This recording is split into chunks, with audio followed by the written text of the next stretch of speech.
Excellencies, may you kindly take your seats? Thank you.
Excellencies, may we please take our seats so that we can start the meeting. Your Excellency João Manuel Gonçalves Lourenço, President of the Republic of Angola and Chairperson of the African Union. Your Excellency Dr. Abiy Ahmed, Prime Minister of the Federal Democratic Republic of Ethiopia. Excellencies, Presidents, Heads of State and Government, and members of the AU Assembly. Your Excellency Mahmoud Ali Yusuf, Chairperson of the African Union Commission. Your Excellency Antonio Guterres, Secretary General of the United Nations. Your Excellency Muhammad Mustafa, of the Prime Minister of the State of Palestine. Your Excellency Giorgia Meloni, President of the Council of Ministers of Italy. Excellencies, former heads of states and government here present. Your Excellency Ambassador Seuma Malika Haddadi, Deputy Chairperson of the African Union Commission. Excellencies, Ministers. Your Excellencies, Commissioners of the African Union Commission. I recognize the diplomatic corps and all partners here present. I recognize the member of the press, distinguished invited guests, distinguished colleagues, all protocols observed. May I now invite His Excellency President Lourenço, Chairperson of the African Union, to call this meeting to order. I thank you.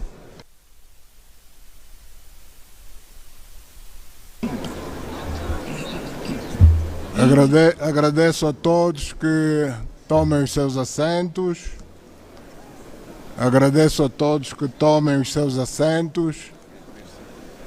Declaro aberta a 39ª Assembleia Geral da União Africana e dou a palavra ao chefe do protocolo da organização.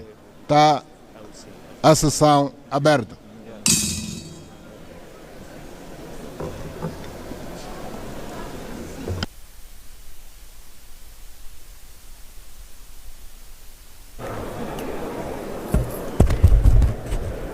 بسم الله الرحمن الرحيم والصلاة والسلام على أشرف المرسلين سيد الخلق أجمعين.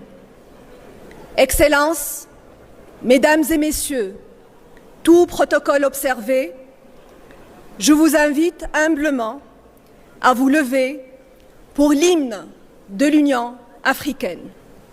S'il vous plaît, Excellences.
Merci, Vos Excellences.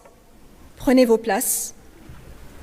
Son Excellence João Lourenço, Président de la République d'Angola et Président de l'Union africaine. Son Excellence Dr. Abiy Ahmed, Premier ministre de la République fédérale démocratique d'Éthiopie. Excellences, les chefs d'État et de gouvernement des États membres de l'Union africaine.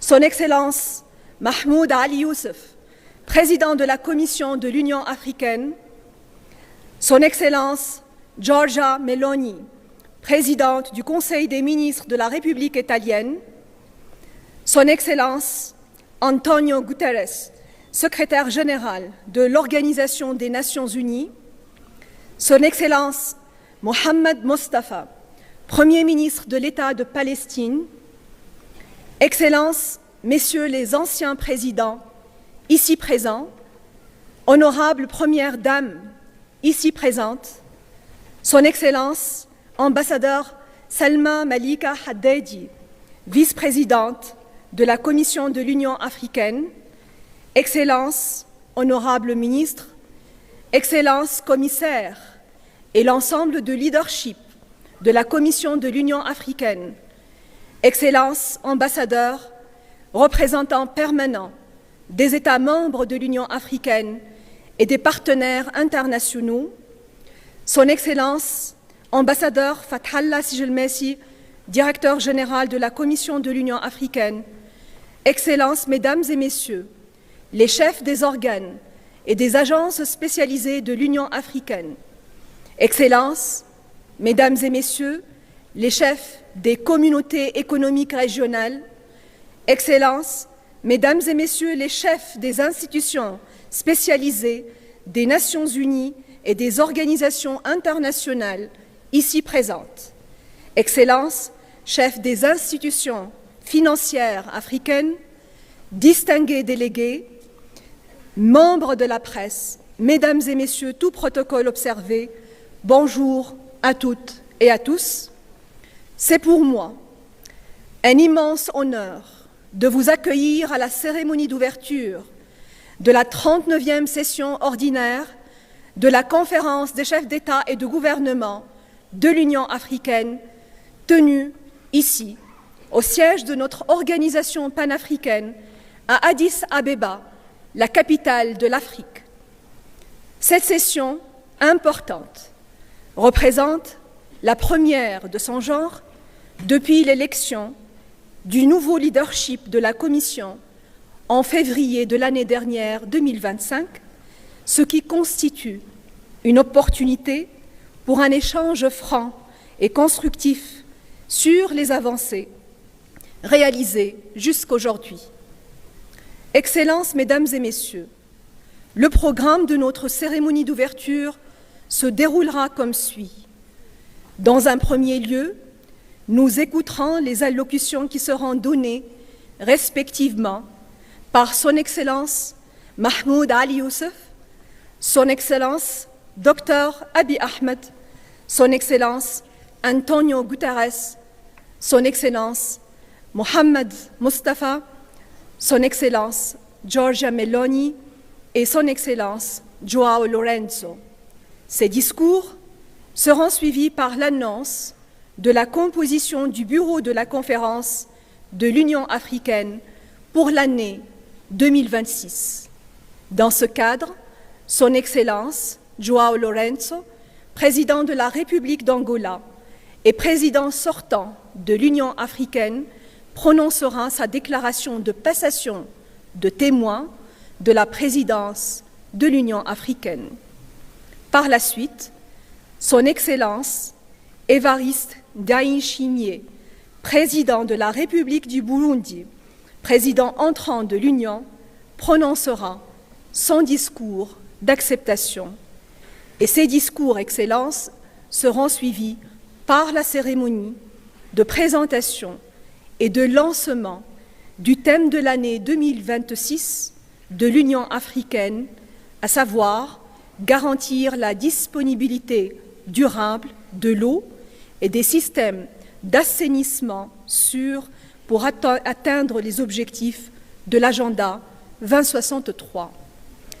Ceci étant dit, Excellences, Mesdames et Messieurs, j'ai l'immense honneur d'inviter Son Excellence Mahmoud Ali Youssef, le président de la Commission de l'Union africaine, pour prononcer son allocution. Excellences.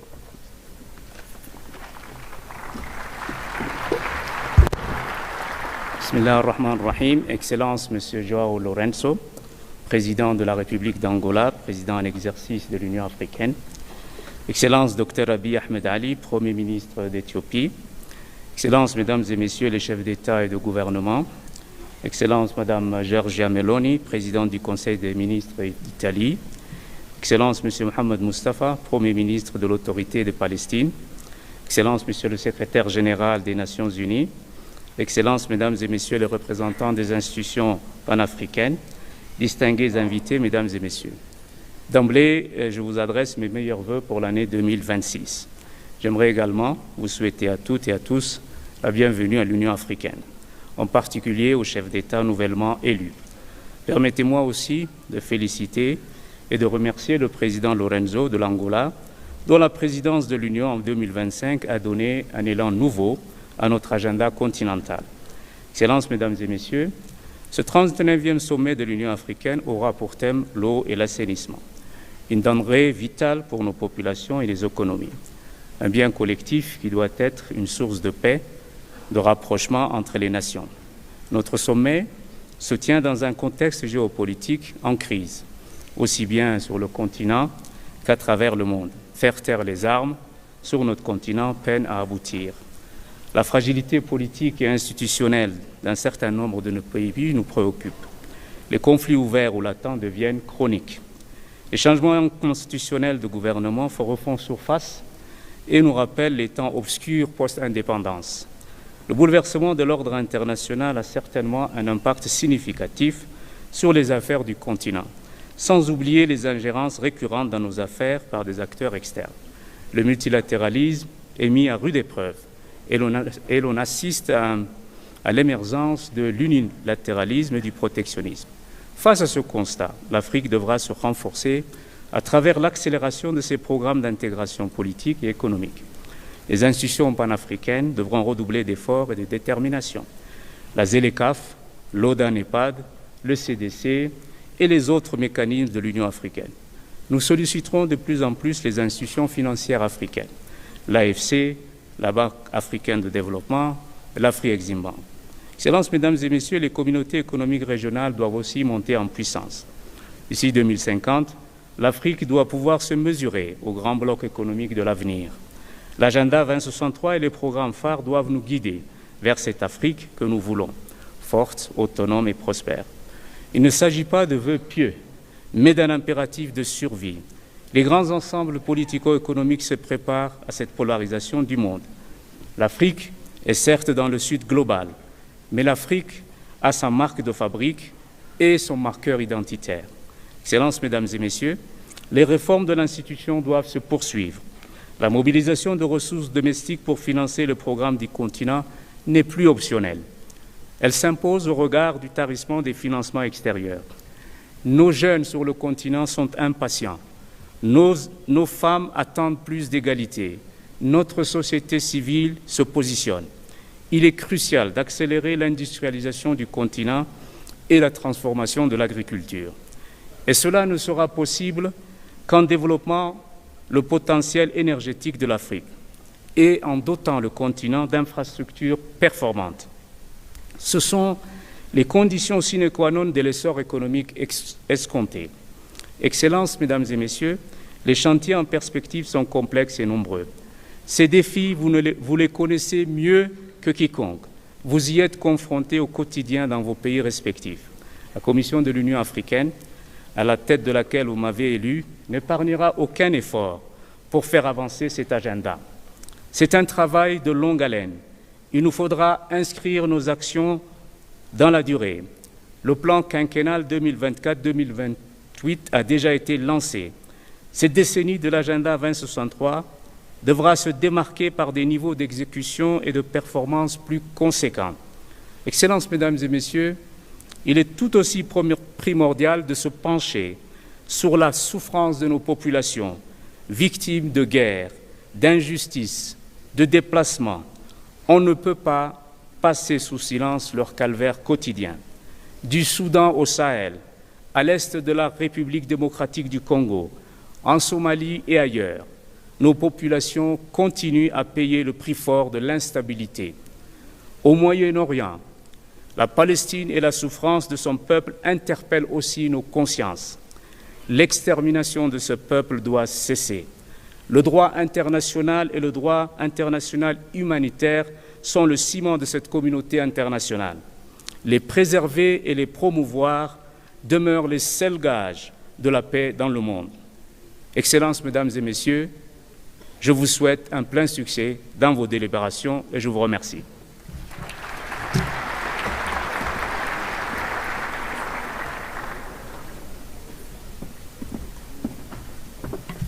Merci, Votre Excellence, et nous souhaitons la bienvenue à Monsieur le Premier ministre de l'État de la Palestine qui vient de rejoindre le podium, mais aussi nous reconnaissons la présence de Son Excellence Madame Amina Mohamed, qui est la députée secrétaire générale des Nations Unies et c'est l'une des figures africaines les plus connues ici au sein de la maison. Excellence, vous êtes la bienvenue. C'est maintenant un immense privilège d'inviter Son Excellence Dr Abiy Ahmed, Premier ministre de la République fédérale démocratique d'Éthiopie, à donner son discours. Excellence, vous avez la parole.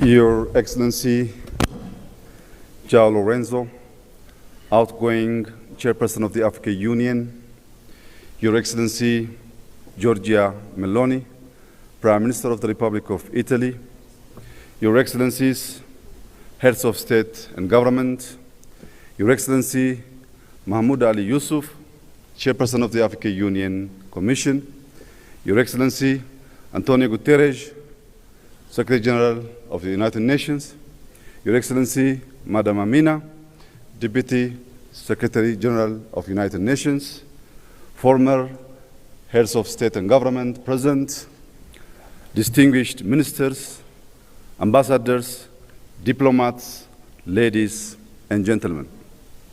I warmly welcome you to Ethiopia, a land where human origins are traced, where time is measured differently, where coffee was first shared with the world, a place where deep history, proven resilience, and bold ambition for Africa's future converge. Today, as Africa gathers at a defining moment, we recognize that our continent's most strategic asset is not only what we extract, but what we design, build, and govern. Progress is achieved when vision is translated into systems and ideas into lasting institutions. As we build on the African Water Vision 2025, we reflect on a simple truth. Water is more than a resource. It is a foundation of development, innovation, and stability. It shapes our cities, our farms, our health, and our peace. Here in Ethiopia, we have learned that responsible water management is central to guiding development wisely. The grand Ethiopian Renaissance Dam now powers homes and industry, exports electricity to neighboring countries, and shows how African ingenuity can drive shared prosperity. Across Africa, rivers can become engines of stability when governed for shared benefit. On our land, targeted policy and innovation have enabled wheat self-sufficiency, and large-scale industrial investments are moving us from dependency to production. Excellencies, today, many African economies are among the fastest growing in the world. Projections show that Africa's growth will be on par, if not above, that of Asia. This is a rare convergence in modern economic history. In Ethiopia, we expect growth of 10.2% by the end of this year. Over the next 25 years, we aim to move from a low-income economy to a globally competitive one, anchored in productivity, industrialization, innovation, and quality jobs. Yet, growth alone is not enough. Our greatest wealth is our people. By 2035, Africa will add more young people to the global workforce than the rest of the world combined. This demographic reality must be harnessed with purpose. Numbers alone will not deliver prosperity. That's why we are investing in maternal and child health, expanding early childhood education and scaling school feeding programs. Every child must arrive at school nourished, ready to learn, and prepare to contribute. We also strongly believe development must include all. Across Ethiopia, urban and rural areas are being transformed, designed to be green, human-centered, and resilient.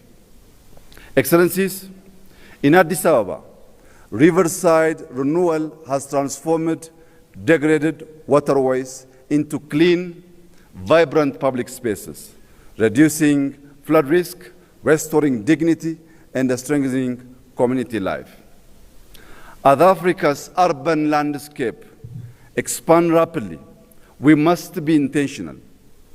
The African city of the future is walkable, green, youth-centered, and grounded in dignity and belonging. In rural areas, modernization is enhancing livelihoods, connecting communities to markets. This integrated approach links development with climate stewardship. One expression of this is the Green Legacy Initiative. We have planted more than 48 billion trees, restoring ecosystems and building a living legacy for future generations. Yet, the global development pathway has come at immense environmental costs borne by communities far beyond those responsible. Therefore, climate action must be anchored in justice and equity, aligning finance, technology, and partnership to enable Africa to thrive. In this spirit, we hosted the second Africa Climate Summit, and we are preparing to host COP32, ensuring Africa speaks with one voice and presents solutions to the globe. This same principle of integration guides our technological transformation. Under Digital Ethiopia 2030, we're building digital public infrastructure that places citizens at the center of service delivery. By linking FIDA, our national digital ID, with payment systems and the massive data exchange, we enable secure access to services, seamless transactions, and responsible data sharing, fostering trust and driving our economy forward.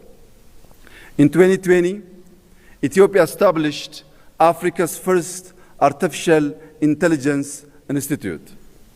Building on this foundation, we are preparing to launch an AI university anchored in the Ethiopian philosophy of Maddamar, synergy through purposeful collaboration. This institution will unite human values with machine intelligence, local context with global relevance, and scientific rigor with applied impact. It will ensure technology drives growth and position Africa as a global contributor in the age of intelligence. Ethiopia is also continuing to invest in connectivity. Through Ethiopian Airlines, we connect people, link markets, and move goods. To sustain this momentum, we are building Africa's largest airport, a next-generation gateway that will anchor our continent in global value chain.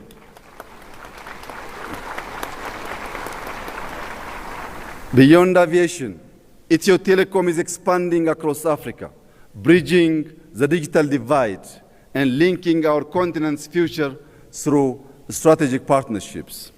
Yet, connectivity must be complete. For a nation like Ethiopia, with over 130 million people, sustainable growth requires diversified access.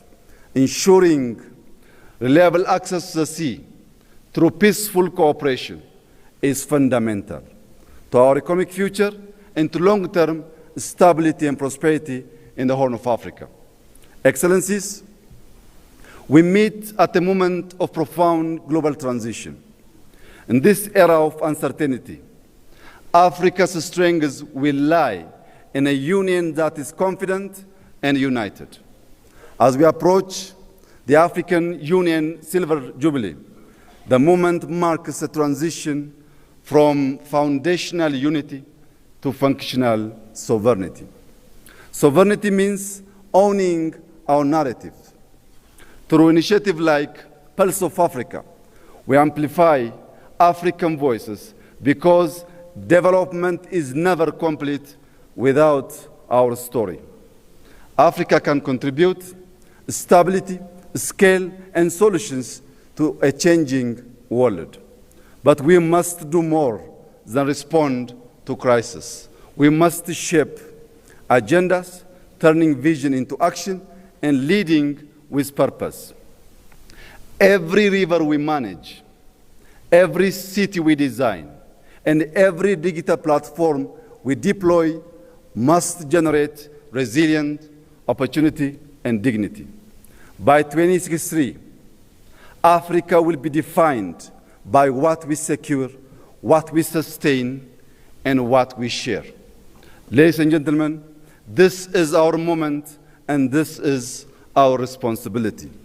To conclude, I extend my appreciation to our outgoing chairperson, President João Lourenço, for his leadership and service to our union.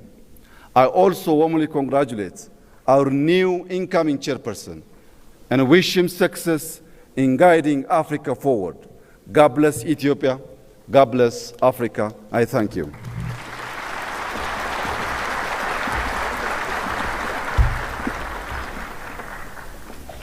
Merci beaucoup, Excellence. Et maintenant, j'ai l'insigne honneur d'inviter Son Excellence Antonio Guterres, secrétaire général de l'Organisation des Nations Unies, à donner son allocution. Excellence, vous avez la parole.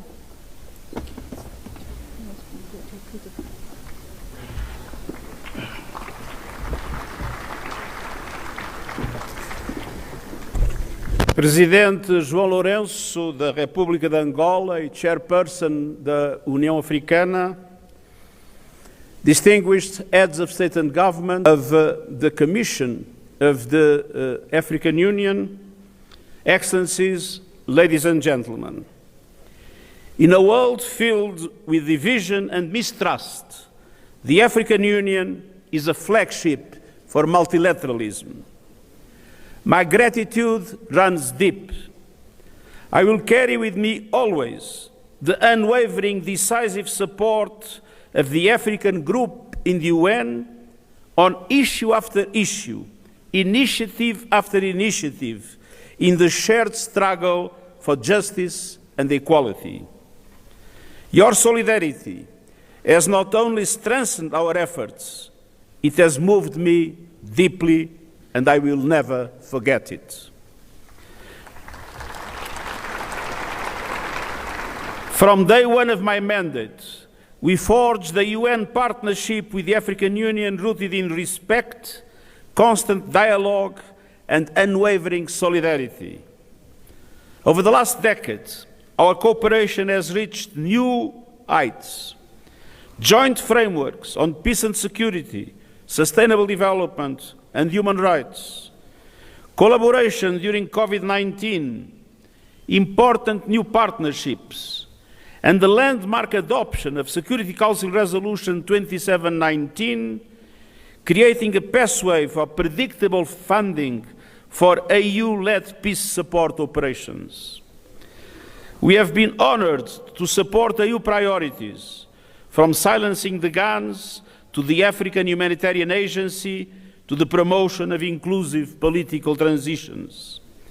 And we have stood with Africa as you lead global demands for justice, confronting the legacy of slavery and colonialism, including your call for reparatory justice frameworks, championing the Sustainable Development Goals, driving climate ambition, and strengthening multilateralism for the 21st century through the reforms of the global financial architecture and, at long last, the UN Security Council. The absence of permanent African seats in the Security Council is indefensible. This is 2026, not 1946. Whatever decisions about Africa and the world are on the table, Africa must be at the table. Excellencies, these priorities inform the Pact for the Future, shaped by African leadership and the UN80 initiative to strengthen UN support to Africa and beyond. Looking ahead, we continue to have three major areas of focus. First, peace. In Sudan, the parties must commit to an immediate cessation of hostilities and resume talks towards a lasting ceasefire and comprehensive, inclusive, and Sudanese-owned political process. In South Sudan, the EU's high-level ad hoc committee provides an important chance to revive political dialogue and prevent renewed conflict. In the Democratic Republic of the Congo, commitments must be honored, starting with an immediate ceasefire in the respect of the territorial integrity of the RDC.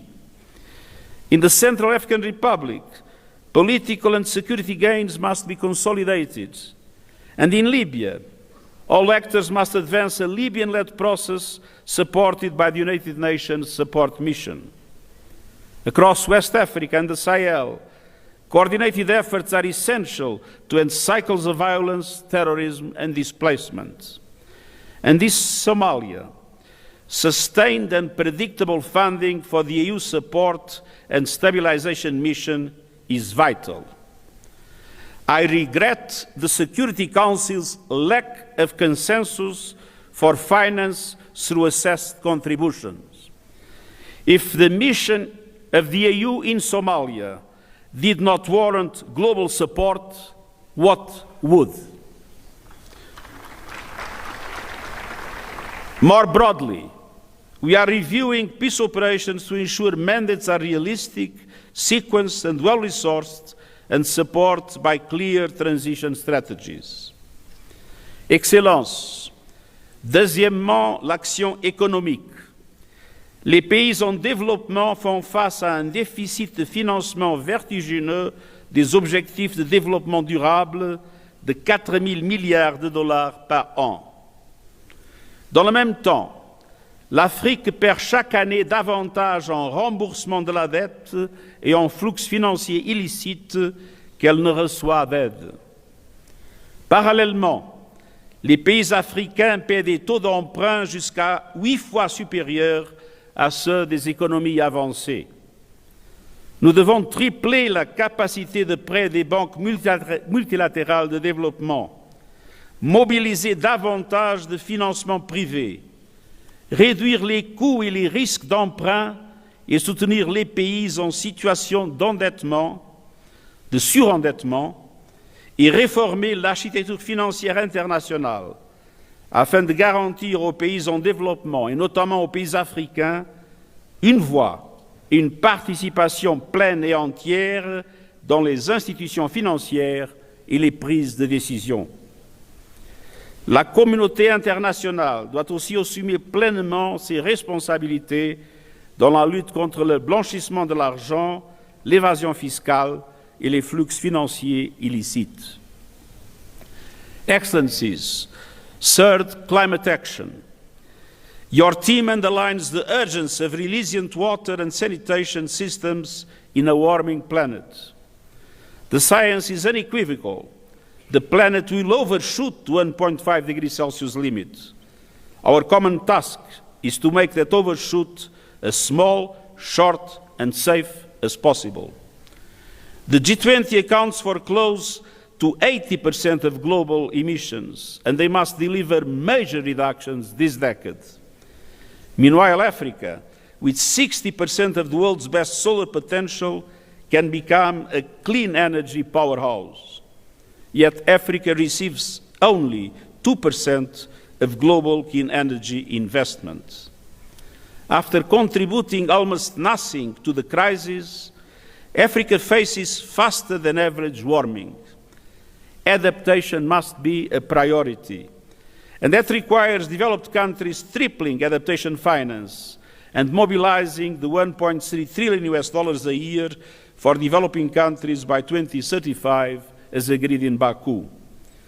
Scaling up the Loss and Damage Fund and accelerating a just, orderly and equitable transition from fossil fuels to renewables. Expanding early warning systems and ensuring African countries benefit first and fully from their critical minerals through fair, sustainable value chains and manufacturing, in line with the recommendations of the UN panel on critical energy transition minerals. No more exploitation, no more plundering. The people of Africa must benefit from the resources of Africa. Excellencies, your leadership and solidarity have shaped my mission as Secretary General every step of the way. Let's keep going, strengthening our partnership for peace, sustainable development, and human rights for Africa and our world. And allow me a final observation.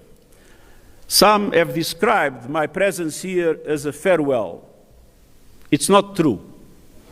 I can guarantee that until the last moment of my mandate, Africa will be the priority #1 of the UN in all its activities. And that the partnership between the African Union and the UN will be our deepest strategic partnership. And after the 31st of December, I can guarantee that wherever I will be, whatever I will be doing, in the center of my concerns and of my active solidarity, there will be Africa always. Africa sempre.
لصالح المنافع الوطنية للشعوب الإفريقية. السيد الرئيس، القادة ورؤساء الوفود، الحضور الكريم، لم يزل شعبنا الفلسطيني يعاني ويلات الاحتلال الإسرائيلي طويل الأمد وتصاعد وتيرة الجرائم والانتهاكات الإسرائيلية يوما بعد يوم. إن شعبنا بحاجة ماسة لتكاتف إجراءات التضامن وجهود المجتمع الدولي من أجل نيل حريته وتقرير مصيره وتجسيد دولته المستقلة على حدود 4 حزيران عام 67 وبناء على القرارات الدولية. تأتي هذه القمة في لحظة فاصلة في تاريخ الشعب الفلسطيني الذي لا زال يعاني من ظلم تاريخي وصل في الحرب الأخيرة على غزة إلى مستوى غير مسبوق. هذه الحرب التي تابعها الملايين على الهواء مباشرة والتي تجاوز عدد ضحاياها أكثر من 70,000 فلسطيني. رافق ذلك استخدام إسرائيل التجويع كأداة من أدوات الحرب، إضافة إلى قيامها بتهجير وتدمير 85% من البنية التحتية في القطاع في مخالفة واضحة للقوانين الدولية. لقد وافقت دولة فلسطين على المقترح الأمريكي بخصوص وقف حرب غزة، وعلى قرار مجلس الأمن رقم 2803 الذي يبدأ بوقف إطلاق النار في غزة وينتهي بتقرير المصير للشعب الفلسطيني واستقلال دولته بعد مرحلة انتقالية لمدة عامين. جاءت موافقتنا انطلاقا من قناعتنا بأن الحرب يجب أن تتوقف، وأن معاناة شعبنا يجب أن تنتهي، لا سيما أن قرار مجلس الأمن نص بشكل واضح أن هذه هي مرحلة انتقالية ومدتها عامين. جاءت هذه الموافقة أيضا انطلاقا من قناعتنا بأهمية وقف الحرب على شعبنا وتخفيف معاناته الإنسانية، ولا سيما أن قرار مجلس الأمن نص بوضوح على إدخال الاحتياجات من الإغاثة واللازمة للتعافي، وعلى أيضا على إطلاق مسار إعادة الإعمار في غزة. وعلى الرغم من الإعلان عن اتفاق وقف إطلاق النار بفضل الدور المهم الذي لعبه الوسطاء وعلى رأسهم الولايات المتحدة ومصر وقطر وتركيا، بالرغم من كل ذلك أن إسرائيل ما زالت تنتهك هذه التفاهمات، حيث قتلت منذ وقف إطلاق النار وحتى اليوم أكثر من 500 فلسطيني منذ الإعلان عن وقف إطلاق النار، بما يهدد استدامة وقف إطلاق النار ويقوض تنفيذ مرحلته الثانية بشكل كامل. وفي هذا الإطار نؤكد على ضرورة رفع جميع المعوقات التي يفرضها الاحتلال الإسرائيلي أمام تنفيذ الترتيبات المرتبطة بالمرحلة الثانية من الاتفاق، بما في ذلك عمل لجنة إدارة غزة المؤقتة، وذلك لضمان استمرار الخدمات وتنظيم الجهد الإنساني والتعافي المبكر. إن رؤيتنا نحو مستقبل غزة واضحة، فغزة جزء لا يتجزأ من وطننا فلسطين، وشعبنا واحد، ومشروعنا الوطني واحد، في إطار رؤيتنا الأشمل والتي تقوم على دولة واحدة ونظام سياسي واحد وحكومة واحدة وقانون واحد وسلاح شرعي واحد حسب القرارات الأممية ذات العلاقة. السيدات والسادة، إن ما يجري في الضفة الغربية الفلسطينية يعكس النهج ذاته الذي يتعرض له شعبنا في قطاع غزة، حيث تواصل إسرائيل مصادرة أراضي المواطنين وتوسيع المستوطنات غير الشرعية وحماية اعتداءات وإرهاب المستوطنين الذين يمارسون كل أنواع الظلم باتجاه المواطنين الفلسطينيين ومصادرة ممتلكاتهم وأراضيهم ومزروعاتهم في انتهاك صارخ للقانون الدولي. وخلال الشهر الماضي وحده ارتكبت عصابات المستوطنين الإرهابية أكثر من 1872 اعتداء على أبناء شعبنا في الضفة الغربية. وقبل أيام قليلة اتخذت الحكومة الإسرائيلية إجراءات جديدة غير قانونية تعزز الاستيطان وتسمح للمستوطنين بالسيطرة وتملك الأراضي في الضفة الغربية في مخالفة صريحة للقانون الدولي والاتفاقات الدولية، كل ذلك بهدف فرض السيادة الكاملة على فلسطين ومنع تجسيد الدولة الفلسطينية المستقلة. إن هذه الإجراءات الإسرائيلية الخطيرة والمعلنة قبل أيام تستوجب ردا دوليا حازما وحاسما لحماية حل الدولتين. من جانب آخر تستمر محاولات إسرائيل تقويض عمل حكومة دولة فلسطين من خلال قرصنة واحتجاز أموال الضرائب والجمارك التي تجمعها بالنيابة عنا على المعابر والحدود، وترفض تحويلها لحكومتنا كما نص وفق البروتوكول الاقتصادي لاتفاقية أوسلو الموقع بين الطرفين، حيث تجاوزت الأموال المحتجزة من قبل إسرائيل، أموالنا المحتجزة من قبل إسرائيل حتى تاريخه أكثر من 4.5 مليار دولار، وعليه فقد فقدت حكومتنا حوالي 70% من دخلها جراء احتجاز هذه الأموال، فأي حكومة في العالم تستطيع أن تواصل عملها وهي تفقد حوالي ثلثي مواردها المالية؟ ولا يغيب عنا اليوم الحاجة للحديث عن مدينة القدس بما تحمله من مكانة دينية وتاريخية وقانونية، وما تواجهه من سياسات إسرائيلية ممنهجة تهدف إلى فرض أمر واقع غير شرعي من خلال تسريع الاستيطان وتقويض الوجود الفلسطيني في القدس. وتشمل هذه السياسات اقتحامات متكررة للمسجد الأقصى المبارك، وانتهاكات خطيرة للوضع التاريخي والقانوني القائم، إضافة إلى سياسات هدم المنازل وسحب الهويات ومنع أبناء شعبنا مسلمين ومسيحيين من الوصول إلى الأماكن المقدسة للصلاة في القدس. إن هذه الممارسات تشكل انتهاكا صارخا للقانون الدولي ولقرارات الشرعية الدولية ذات الصلة، وتقوض أي أفق لتحقيق سلام عادل ودائم في المنطقة. ولا بد من إعادة التأكيد هنا أن القدس الشرقية هي جزء لا يتجزأ من دولة فلسطين المحتلة عام 67، وهي العاصمة الأبدية لدولة فلسطين، وأن أي محاولات لفرض واقع مخالف لذلك لن تنشئ حقا ولن تغير من الوضع القانوني للمدينة المقدسة. السيد الرئيس، السادة رؤساء الوفود، لقد مثل العام الماضي محطة بارزة في مسار الزخم السياسي الدولي الداعم لشعبنا، خاصة قيام التحالف الدولي لتنفيذ حل الدولتين ومبادرة الأشقاء في المملكة العربية السعودية والأصدقاء في الجمهورية الفرنسية لعقد المؤتمر الدولي لتنفيذ حل الدولتين استنادا إلى قرارات الأمم المتحدة والمبادرة العربية.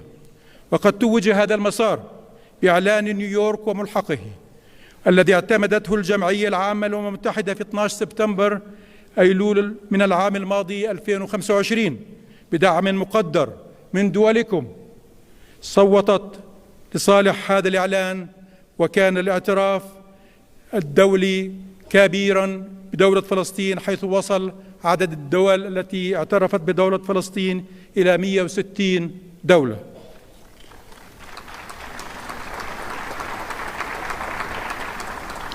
السيد الرئيس، القادة الأفاضل، الحضور الكريم، أجدد شكرنا وامتناننا للمواقف التاريخية والمبدئية للاتحاد الإفريقي وللدول الأعضاء في دعم ومساندة القضية الفلسطينية في مختلف مراحلها التاريخية وفي كافة المحافل الإقليمية والدولية.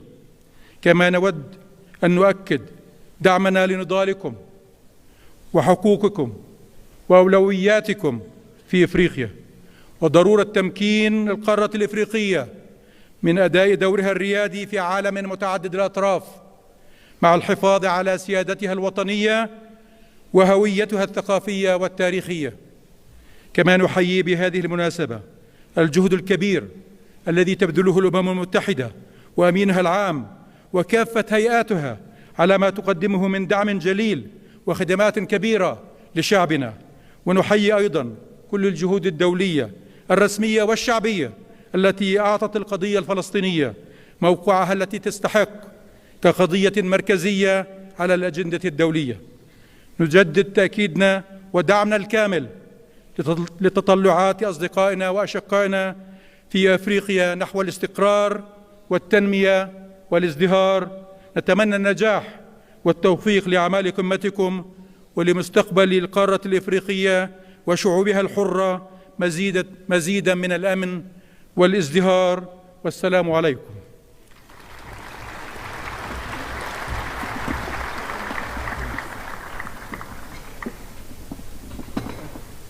Merci, Votre Excellence. J'ai maintenant l'honneur d'inviter Son Excellence Giorgia Meloni, président du Conseil des ministres de la République italienne, pour prononcer son discours. Excellence, vous avez la parole.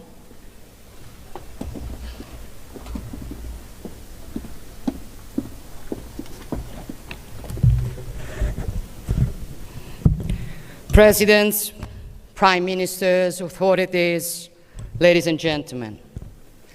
It is a great honor for me to be here with you today. And I would like to express my heartfelt thanks once again to President Yusuf and President Lorenzo, as well as to all of you for this historic opportunity offered to Italy. The invitation to participate in the Assembly of Heads of State and Government of the African Union, the forum in which this organization discusses its fundamental political choices and determines the strategic direction of the continent, is a recognition that can only make Italy proud and that will Italy accept with respect and a sense of responsibility. It is a demonstration of trust that we will not disappoint. I have the honor to lead a nation that has in its DNA characteristics that historically make it a respected and valued partner. Propensity for dialogue, capacity for discussion, respect for others before anything else. A nation that has built part of its identity and its foreign policy on the profound meaning of a world that in times as unstable and unpredictable as ours can be the key to charting the course.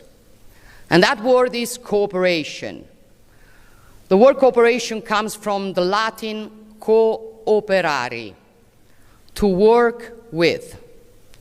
True cooperation, that is, never sees an active and a passive subject, but exists only in a relation between equals, a relation in which the specificities of each one are indispensable for achieving a common goal.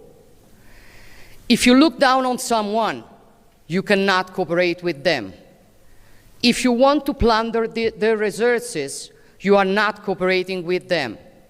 Even if you just want to give charity, you cannot call it cooperation, for cooperation is another thing. And what Italy wants to do is to cooperate. Yesterday, together with many of you, we attended the second Italy-Africa Summit, the first ever to be held on this continent. I would like to thank the Ethiopian Prime Minister, my friend Abiy Ahmed, and the leaders of the African Union for their hospitality and cooperation in organizing the event. In that context, we discussed what we can do to further strengthen and consolidate one of the most concrete outcomes of this idea of cooperation, which is the Mattei Plan for Africa. The investment plan that Italy has implemented in various nations of the continent in areas ranging from infrastructure to agriculture, from health to training. This is a strategy that we have built together because we do not conceive of the Mattei Plan as an Italian plan for Africa, but as Italy's contribution to your agenda, with a particular focus on this year on water-related projects. It is an open platform for putting our know-how, our technologies, our investments at the service of the objectives that the African Union has set out in Agenda 2063, starting with the creation of a continental free trade area that is integrated and prosperous.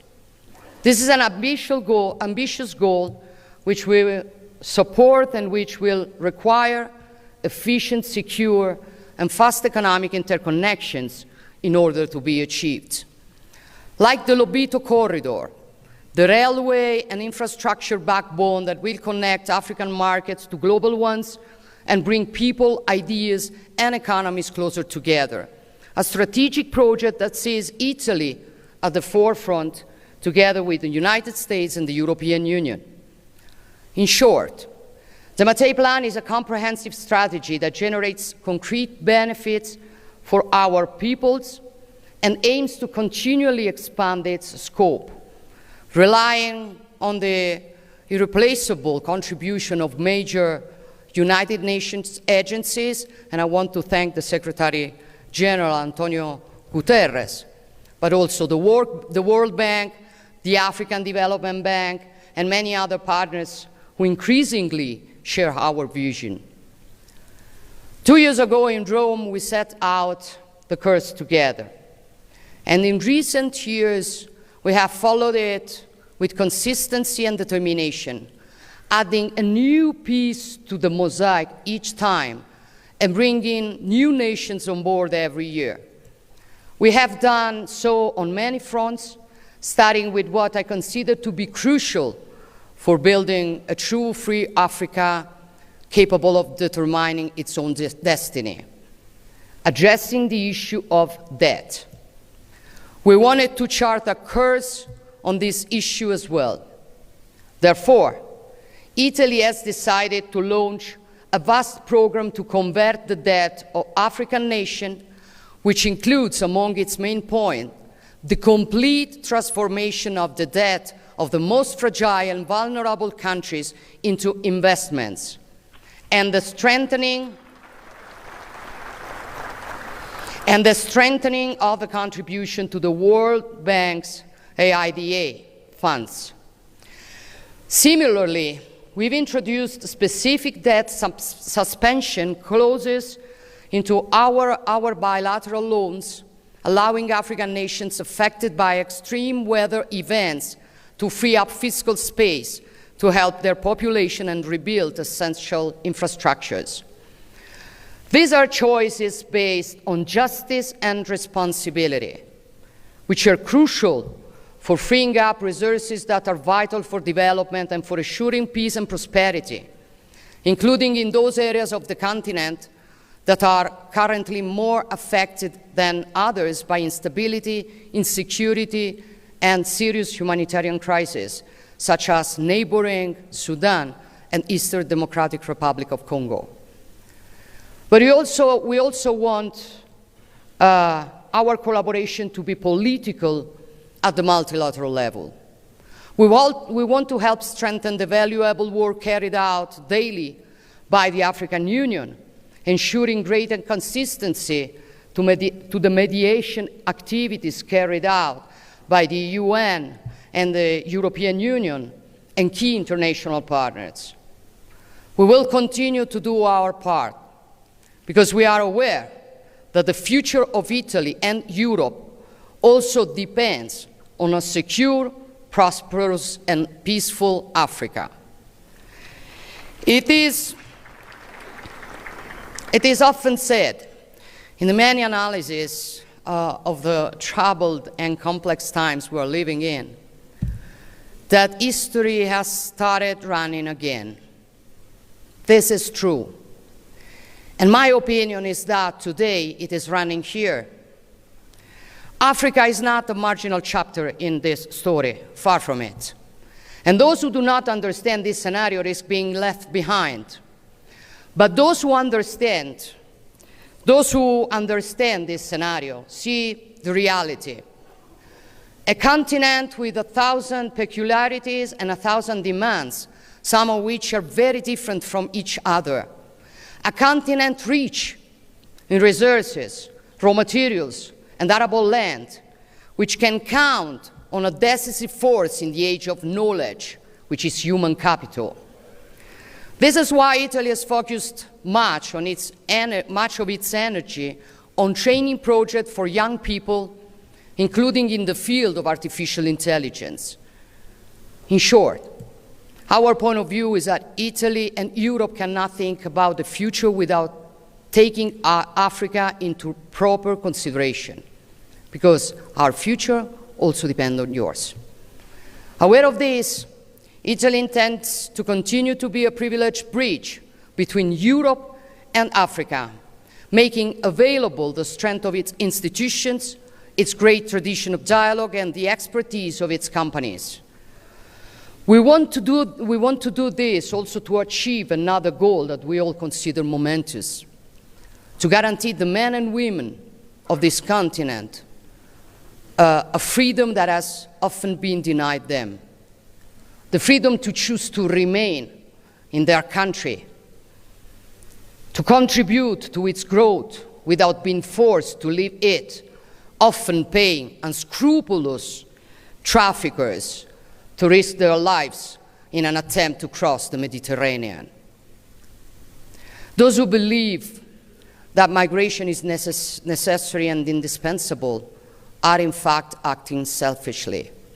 If young people leave their land and their people in pursuit of the promise of a better life, what will become of the history, culture, and existence of the country they have abandoned? These words are not mine, nor those of a political leader, but of a son who is proud of Africa and who holds Africa's future close to his heart, which is the Guinean Cardinal Robert Sarah. Clearly,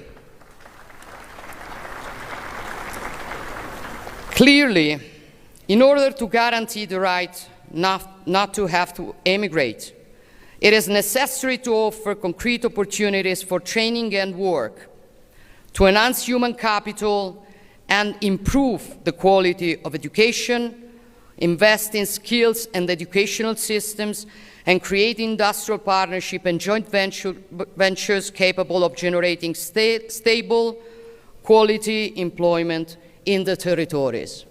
This is our mission, which is being put into practice in the many initiatives that Italy is promoting, including together with the African Union. And what I would like to see today is, in this solemn place dedicated to another great son of a free and proud Africa, Nelson Mandela, is a great alliance between us to put training, research, university, and innovation at the center of our common commitment. An alliance aimed not at taking away talent, but at multiplying it and building a model of development that respects people and values different identities. Presidents, prime ministers, dear friends, Pliny the Elder, one of the most famous historians of ancient Rome, said that something new always arises from Africa. So my wish for each of us is that something new may truly arise from today's meeting, something that no one expects or that many considered impossible. For impossible is usually the word that people without courage use. Something capable of astonishing the world and suddenly making everything we have seen so far seem trivial. I thank you all.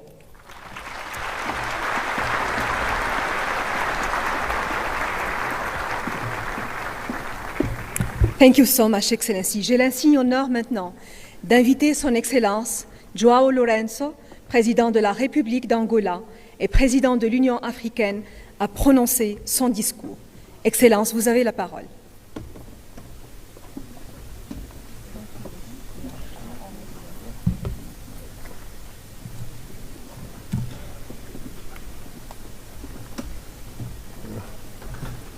Assim tão alto.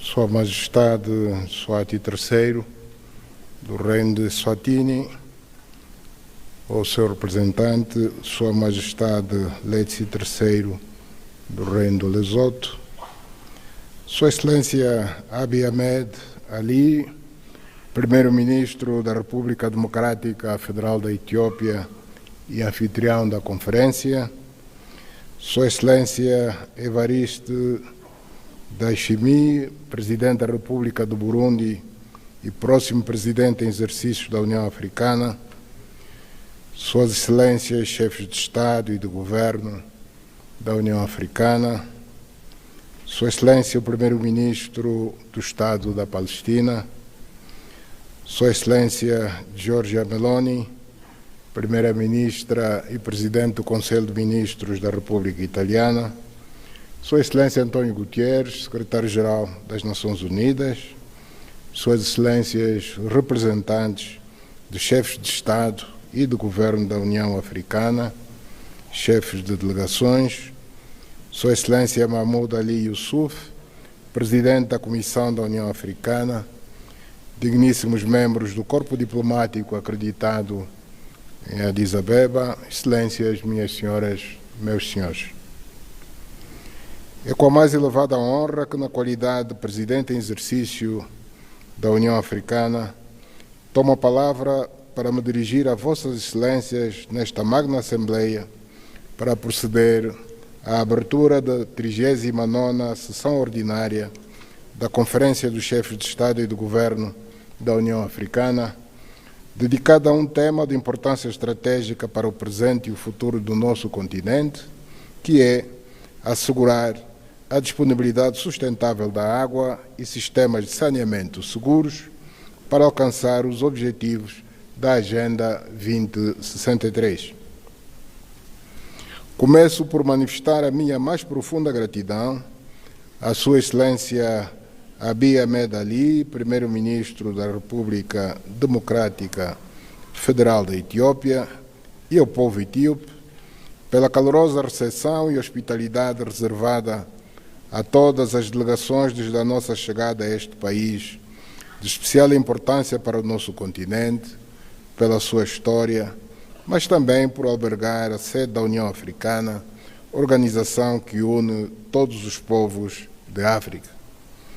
Durante esta conferência serão debatidas questões de grande importância para o funcionamento e crescimento da União Africana, bem como refletiremos em torno dos objetivos traçados pela organização para o ano que terminou, sobre os resultados obtidos e sobre o que falta ainda por fazer.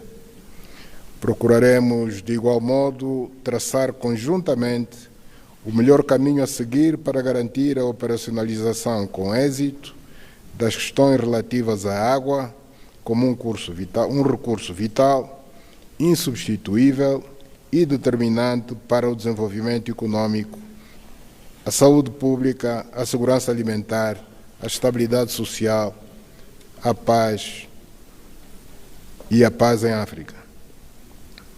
Destacaremos também a necessidade de trabalharmos arduamente para que o acesso à água potável e ao saneamento não constituam apenas uma questão técnica, mas um compromisso político e moral para com os nossos povos, pois, apesar da abundância de recursos hídricos no continente, continuamos a registrar situações incontáveis de cidadãos africanos privados do acesso seguro à água potável e ao saneamento adequado, que constitui um desafio coletivo que deve exigir respostas corajosas, integradas e sustentáveis.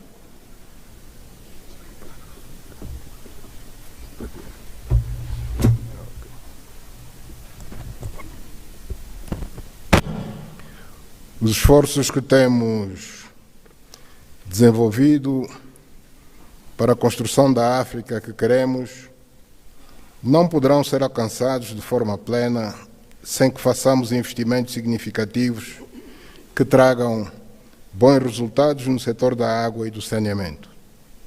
Só assim conseguiremos garantir o acesso universal e equitativo a estes serviços e concretizar as aspirações da Agenda 2063, em particular no que se refere ao desenvolvimento inclusivo, ao capital humano, à resiliência climática e à boa governação.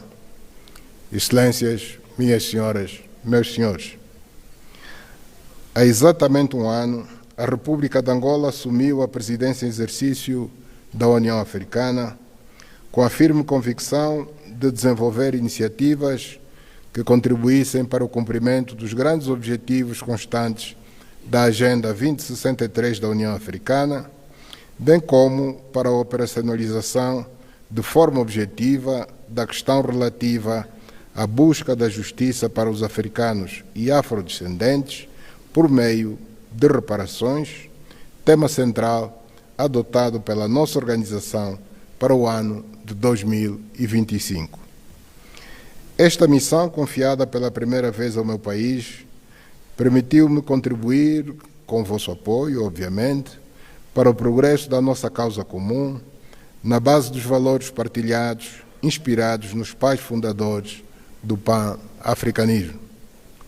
Ao longo deste mandato, procuramos reforçar o papel da União Africana como plataforma de concertação política e de ação concreta, promovendo uma maior articulação entre os Estados-membros e as comunidades econômicas regionais, o fortalecimento da abordagem preventiva face aos impactos das alterações climáticas, a mobilização de parcerias estratégicas para o financiamento de infraestruturas resilientes e a reafirmação dos seguintes princípios. O desenvolvimento sustentável é inseparável da estabilidade e da paz duradoura. O desenvolvimento integral da África só será possível se não se deixar ninguém para trás. É nesta perspectiva que a presidência angolana da União Africana se estruturou, tendo como baluarte as infraestruturas e o capital humano como fatores essenciais do desenvolvimento integral da África, apoiado pelos pilares estratégicos fundamentais, nomeadamente a paz, a segurança e a boa governação, o desenvolvimento sustentável e o crescimento econômico, a integração continental, o capital humano e infraestruturas e o reforço das parcerias estratégicas e do multilateralismo eficaz e abrangente. No âmbito da aplicação do grande objetivo centrado no tema acima referido, trabalhamos coordenadamente com a Comissão da União Africana para a realização em Luanda da terceira Conferência sobre o Financiamento para o Desenvolvimento das Infraestruturas em África, que teve lugar em outubro de 2025. Este evento, alinhado com o Fórum de Negócios Estados Unidos da América-África, realizado em junho do mesmo ano, e com as ações prioritárias definidas a nível continental, no quadro da aceleração do segundo plano decenal de implementação da Agenda 2063 para o período 2024-2033, foi uma oportunidade única para articular as nossas estratégias de desenvolvimento nacionais, regionais e continental, em conformidade com as nossas ambições de crescimento, transformação e integração regional. Na Conferência sobre Infraestruturas e também no Fórum de Negócios com os Estados Unidos da América, conseguimos unir os principais parceiros da África em torno do cumprimento do grande sonho de desenvolvimento do continente e, assim, mobilizar importantes recursos financeiros para investir em setores como a saúde, o agronegócio, o turismo, a transformação digital, os corredores econômicos integrados, as redes ferroviárias, as autoestradas transnacionais, o mercado único africano de eletricidade e o desenvolvimento do plano diretor para a aviação africana. Anunciamos recentemente no Dubai o lançamento de uma importante plataforma que terá a responsabilidade de mobilizar o capital financeiro adormecido e espalhado pelo mundo para investir em África dentro de uma filosofia inovadora de valorização dos nossos recursos naturais em prol do desenvolvimento econômico e social do continente. Trata-se da Cimeira Global para o Investimento em África, que tem como principal promotor o Dr. S.E.Ousmane Adesina, nosso bem conhecido, e que vai realizar a sua primeira cimeira em Luanda no final deste ano. Desta forma, demonstramos que a África é capaz de se mobilizar, planear e agir coletivamente para construir as bases sólidas para um futuro melhor. Ao realizarmos as iniciativas antes descritas, tivemos igualmente como objetivo colocar ênfase na aceleração da implementação e operacionalização da Zona de Comércio Livre Continental Africana como verdadeiro motor da transformação econômica e social da África. Este projeto emblemático da Agenda 2063 da União Africana tem o potencial de nos tornar mais fortes enquanto bloco num mundo marcado por uma crescente polarização, contribuindo assim para a promoção de uma integração significativa que continua a ser um dos principais pilares da nossa ação coletiva. Neste contexto, estou convencido que continuaremos a trabalhar conjuntamente na multiplicação de projetos de infraestruturas transnacionais de transporte e de energia para ligar os nossos povos e os nossos mercados, à semelhança do importante investimento que o meu país tem realizado com o corredor do Lobito, para citar apenas um exemplo. Sem estradas, sem portos e redes digitais e energéticas adequadas, sem infraestruturas consistentes, a integração permanecerá um sonho inatingível. Considerando que a África não pode ser espectadora, mas um ator central da transformação do mundo, para a preservação dos seus interesses estratégicos estruturantes e existenciais, participamos em representação do continente na Cimeira do G20, na Conferência Internacional de Tóquio sobre o Desenvolvimento Africano, TICAD, na Cimeira da União Europeia-União Africana, na 4ª Conferência Internacional sobre Financiamento para o Desenvolvimento em Sevilha, assim como na 80ª Sessão da Assembleia Geral das Nações Unidas em Nova Iorque.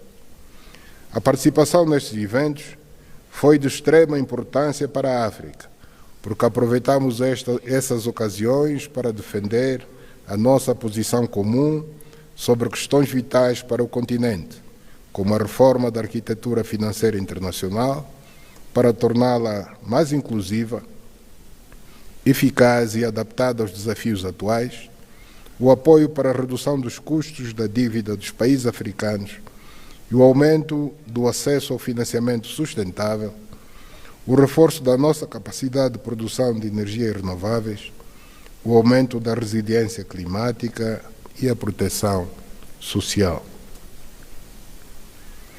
Reafirmamos o nosso compromisso com o multilateralismo, centrado no respeito pelo direito internacional e pela Carta das Nações Unidas e na reforma do sistema das Nações Unidas, com especial destaque para o Conselho de Segurança, que deve refletir a realidade do mundo de hoje, de modo a garantir o equilíbrio entre os diferentes interesses geopolíticos e recuperar a sua capacidade de desempenhar plenamente o papel de garante da paz e da segurança mundial.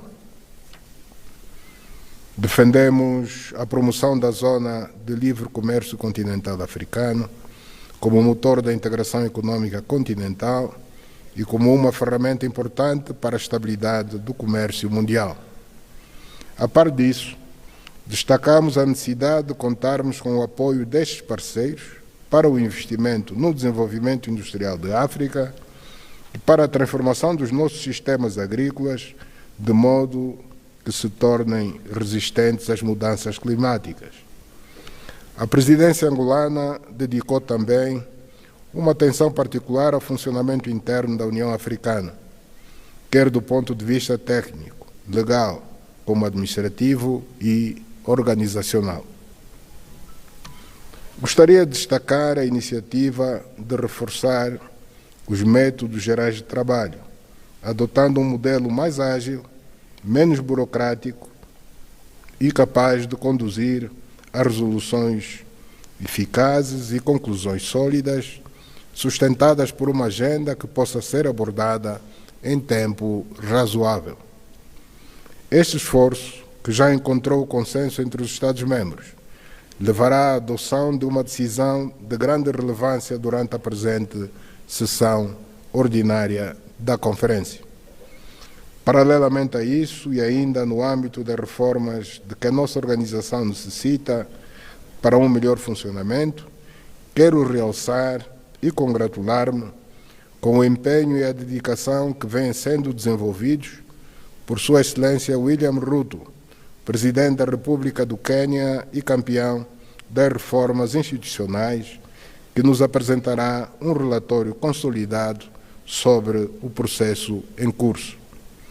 Este documento refletirá a vontade de racionalizar as estruturas da União, de conter os custos administrativos e reforçar a coerência entre as reformas institucionais, a eficácia operacional e a credibilidade da nossa organização continental. Excelências, minhas senhoras, meus senhores, as questões relativas à promoção da paz, da segurança e da estabilidade em África estiveram igualmente no centro da nossa ação, uma vez que qualquer esforço tendente à construção da África que queremos só será possível se conseguirmos realizar o sonho do silenciar das armas em África. Empreendemos um esforço coletivo para encontrarmos soluções rápidas, sólidas e eficazes para pôr fim aos prolongados conflitos que desafiam a estabilidade do continente, ao terrorismo e ao extremismo violento, às mudanças inconstitucionais do governo, com 2 novos casos, nomeadamente o do Madagascar e da Guiné-Bissau, a pirataria marítima e outras crises institucionais que fragilizam a segurança em África. Na condição de Presidente em exercício da União Africana e na de campeão da União Africana para a Paz e Reconciliação em África, continuamos a desenvolver ações no sentido de contribuir para a solução dos intrincados conflitos que assolam o Sudão e a República Democrática do Congo. Preocupa-nos bastante a intensificação dos confrontos entre as Forças Armadas do Sudão e as forças de apoio rápido, que têm mergulhado o país numa profunda crise humanitária sem precedentes, com milhares de mortos, deslocações massivas de população e infraestruturas essenciais destruídas. É importante que o mundo vire os seus olhos para esta catástrofe que está a ocorrer no Sudão, no sentido de se resolver rapidamente e proteger desta forma a população civil. Devemos continuar a unir esforços no sentido de ajudar o povo do Sudão a encontrar o justo caminho da paz, da concórdia e da reconciliação nacional. Quanto à situação na República Democrática do Congo, apesar das ações desenvolvidas pela República de Angola e pela República do Quênia, que se seguiu a negociação do cessar-fogo em Doha e a assinatura do Acordo de Paz de Washington, D.C., continuamos a assistir com preocupação à deterioração da situação de segurança e humanitária, com a ocupação recente de novas posições estratégicas e a instalação de uma administração paralela nos territórios ocupados pelo M23. De modo a não se perderem os ganhos obtidos no âmbito dos processos de Washington, D.C. e de Doha, que contemplam a necessidade da realização do diálogo intercongolês. Angola tem desenvolvido iniciativas para realçar a importância vital e urgente do início do diálogo, como passo importante para a reconciliação nacional e o alcance da paz definitiva em todo o território nacional.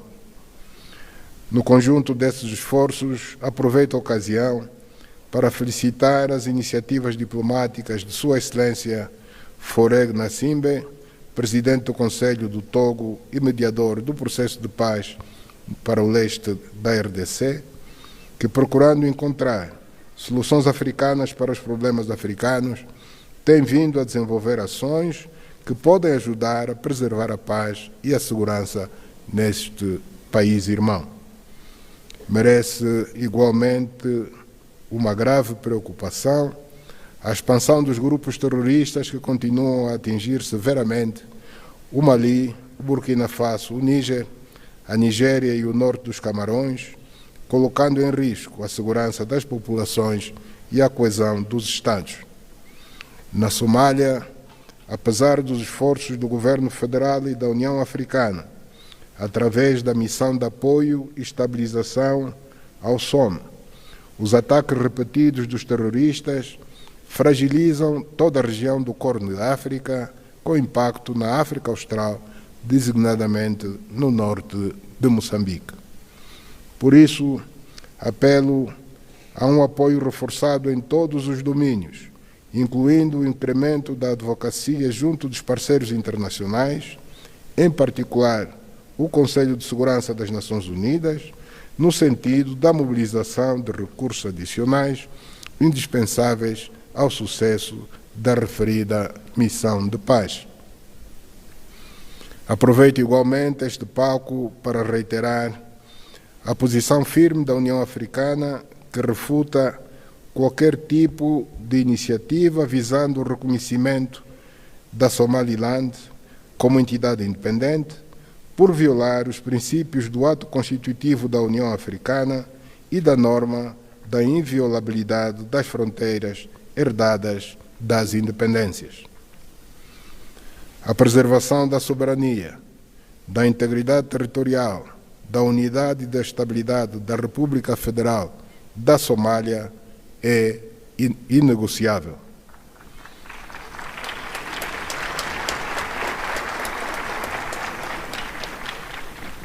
A África dispõe de uma instituição forte, capaz e à altura dos grandes desafios que o nosso continente tem pela frente, pela qualidade que coloca na abordagem dos temas fundamentais e pela capacidade que revela na articulação das grandes iniciativas que temos procurado levar por diante para colocar a África na rota do desenvolvimento.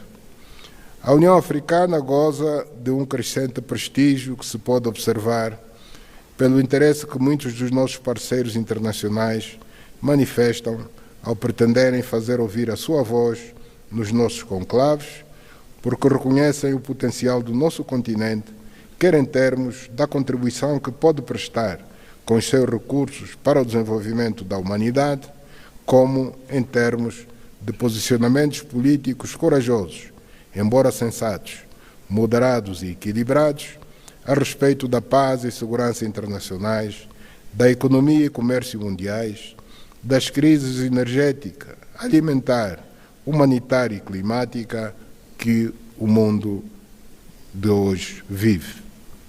Excelências, minhas senhoras, meus senhores, enquanto membro do Conselho de Paz e Segurança para o mandato 2024-2026, o meu país comprometeu-se a reforçar este órgão fundamental da nossa organização continental e a adaptar a arquitetura de paz e segurança africana aos desafios atuais. Precisamos de melhorar a eficácia dos nossos mecanismos de prevenção e resolução de conflitos, para que a União Africana reforce a sua capacidade de reação perante crises que afetam diretamente os Estados-membros. Na base disso, relativamente ao aumento das crises de segurança em África, decidi propor a realização ainda este ano em Luanda de uma sessão extraordinária da Conferência dos Chefes de Estado e de Governo da União Africana, dedicada à análise das vias e meios para responder às ameaças que pesam sobre a paz, a segurança e o desenvolvimento do nosso continente. Estou convencido que esta iniciativa poderá contribuir fortemente para o reforço dos mecanismos e meios de prevenção, gestão e resolução de conflitos em África. Estamos a assistir ao surgimento de novos fenómenos que não devem ser legitimados e chancelados pelo Conselho de Paz e Segurança da União Africana. Quando falamos da necessidade do restabelecimento da ordem constitucional, após a tomada do poder por meios inconstitucionais. Não estamos a dizer que ela fica restabelecida desde que os atores do golpe de Estado realizem eleições e se façam eleger. Esta é uma forma de branqueamento de um ato ferido de legitimidade, que infelizmente começa a ser encarado como normal e por isso aceitável, quando na realidade ameaça os alicerces dos nossos princípios e a paz e segurança do continente.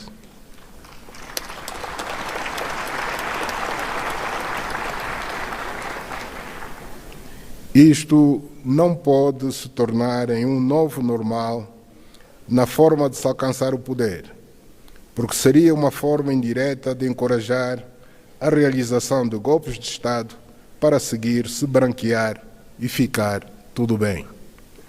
Minhas senhoras, meus senhores, no âmbito do contributo que a República de Angola tem procurado dar à estabilidade, à paz e à concórdia no nosso continente, temos vindo a realizar a cada 2 anos, na cidade de Luanda, o Fórum Pan-Africano para a Cultura da Paz e Não Violência em África, vulgo Bienal de Luanda, espaço de diálogo, reflexão e cooperação, que reúne líderes políticos, académicos, artistas e representantes da sociedade civil em torno da promoção da paz, da tolerância e da solidariedade entre os povos africanos.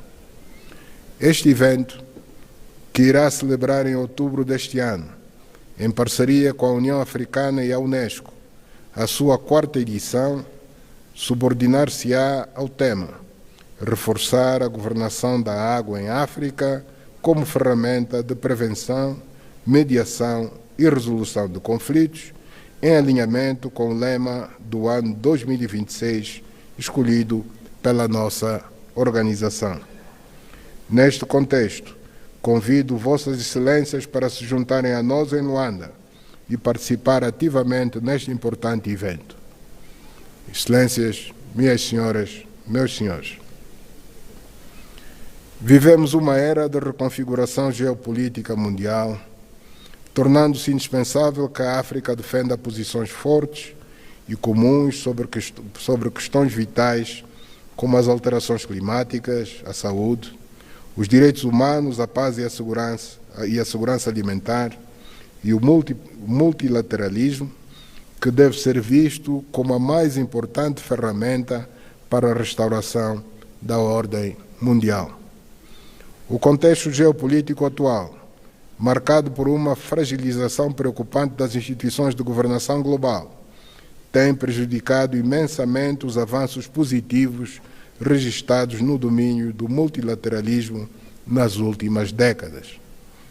Esta fragilidade manifesta-se com particular acuidade em África, obrigando-nos a redobrar esforços para defender os nossos interesses, os nossos povos e as nossas nações. Por isso, devemos prosseguir na construção de uma África estável, integrada, onde os conflitos sejam prevenidos e resolvidos por mecanismos africanos e que estes sejam fortes e consistentes. É por isso que lanço um apelo aos Estados-membros para uma governação mais responsável, inclusiva e voltada para o futuro, de modo que as nossas instituições reflitam a vontade coletiva e reforcem a confiança da nossa juventude no nosso projeto comum. A África dispõe dos recursos, do conhecimento e da vontade política necessárias para transformar os seus desafios em oportunidades. O que se exige é coerência na ação, responsabilidade na implementação e solidariedade entre os nossos Estados. Esta sessão ordinária deve permitir-nos avaliar progressos, identificar constrangimentos e, sobretudo, assumir compromissos claros e mensuráveis, capazes de produzir impactos reais na vida das nossas populações. Deve igualmente reforçar a nossa determinação coletiva em construir uma África mais resiliente, mais justa e mais próspera, em linha com a visão da Agenda 2063 e com as aspirações legítimas dos povos africanos. Com estas palavras, declaro oficialmente aberta a 39ª sessão ordinária da Conferência dos Chefes de Estado e do Governo da União Africana. Muito obrigado pela atenção dispensada.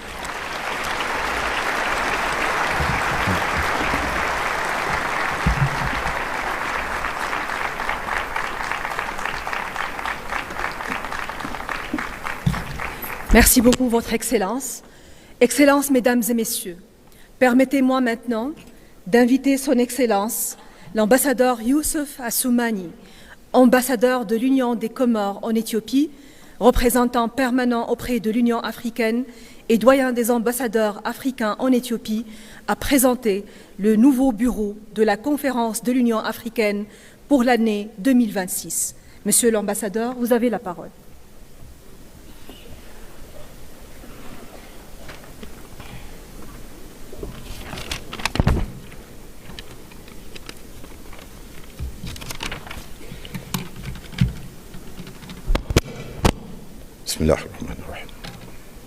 Excellence, Monsieur Lorenzo, président de la République d'Angola et président en exercice de l'Union africaine.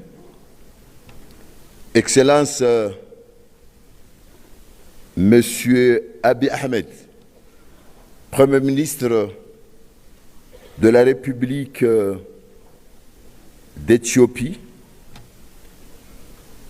Excellence, Monsieur Mahmoud Ali Youssouf, président de la Commission de l'Union africaine. Excellence, Messieurs les chefs d'État et de gouvernement de l'Union africaine. Excellence, Madame Giorgia Meloni, présidente du Conseil des ministres italien.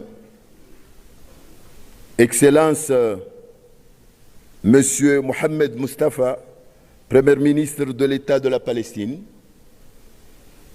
Excellence, Monsieur Antonio Guterres, secrétaire général des Nations Unies. Excellence, Monsieur et Madame les ministres de l'Union africaine. Excellence, Madame l'ambassadrice Salma Malika Haddadi, vice-présidente de la Commission de l'Union africaine. Excellences, Messieurs et Madame les commissaires de l'Union africaine, Messieurs et Madame les chefs des organes de l'Union africaine, Excellences, chers collègues ambassadeurs, honorable assistance, assalamu alaikum wa rahmatullahi wa barakatuh. J'ai l'insigne honneur de vous annoncer la composition du bureau de la conférence de l'Union africaine pour l'année 2026, conformément au règlement de la conférence. Président, la République de Burundi. Premier vice-président, la République du Ghana. Deuxième vice-président, la République de Tanzanie. Troisième vice-président, pour la région Nord, les consultations sont toujours en cours. Rapporteur, la République d'Angola. Voilà, mesdames et messieurs, la proposition et la composition du bureau de la conférence de l'Union africaine pour l'exercice 2026, et je vous remercie.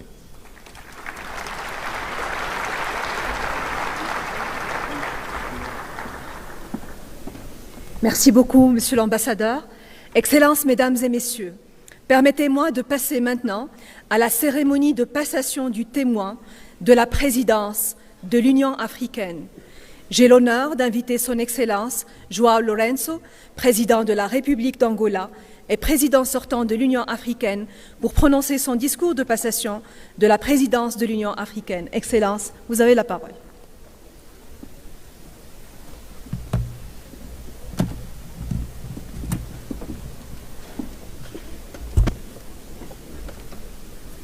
Sua Excelência Evariste Ndayishimiye, Presidente da República do Burundi e novo Presidente em exercício da União Africana, Sua Excelência Chefe de Estado e de Governo dos Estados-membros da União Africana, Sua Excelência Mahmoud Ali Yusuf, Presidente da Comissão da União Africana, minhas senhoras, meus senhores, Excelências. É com imensa honra e com profundo sentimento de fraternidade que dirijo em nome do povo angolano e no meu próprio as mais calorosas felicitações à Sua Excelência o Presidente Evariste Ndayishimiye pela sua eleição ao cargo de Presidente pro tempore da União Africana.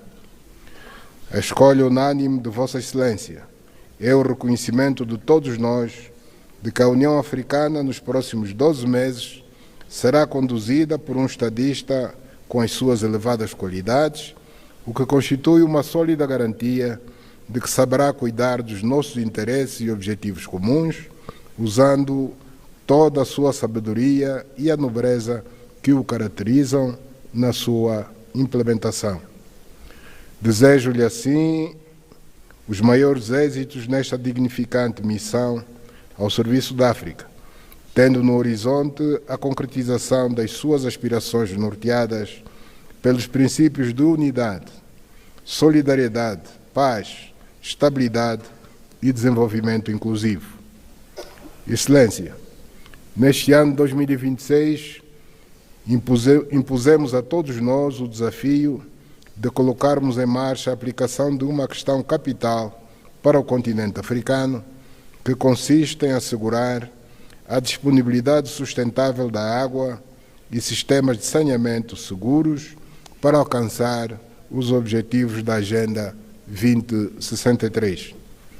O acesso à água potável e a sistemas de saneamento seguros é um imperativo de ordem moral e política que requer um firme empenho de governos e dos seus parceiros locais, designadamente empresas, associações cívicas e comunidades, sendo que estaremos muito mais capacitados para resolver este sério problema com que a África se debate, se haver conjugação de esforços entre todos nós. Senhor Presidente, terá pela frente uma missão complexa e exigente, que vai absorver uma grande parte das suas energias, da sua disponibilidade de tempo, mas acredito que vale a pena colocar todo o seu empenho nesta incessante busca de soluções em que todos nós africanos estamos envolvidos, para rompermos definitivamente este ciclo de subdesenvolvimento em que nos encontramos, mas que tem perspectivas animadoras se todos convergirmos as nossas atenções e energias para a consecução deste objetivo.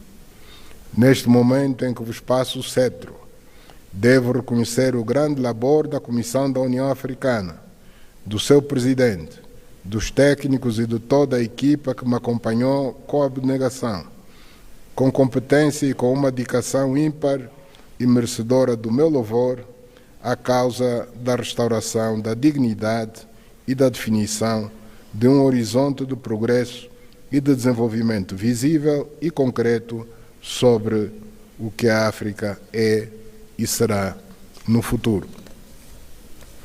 Senhor Presidente, sei que todas as nações africanas olham para si com esperanças renovadas de o ver dar continuidade com dinamismo aos programas que nós próprios delineamos, mas estou convencido que cada um dos nossos países não regateará esforços para lhe apoiar e prestar contributos essenciais ao sucesso da sua missão. Muito obrigado.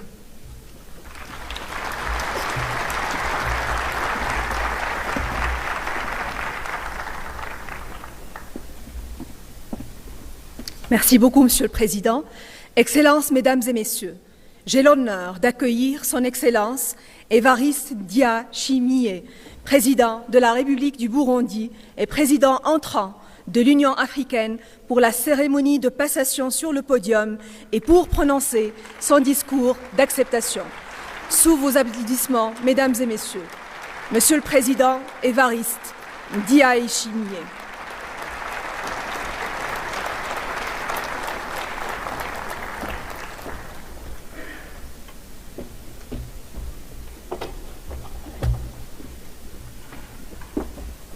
Excellence, félicitations. Merci. On va faire la passation. Le drapeau. Bonjour. Bonjour. Ça va? Okay.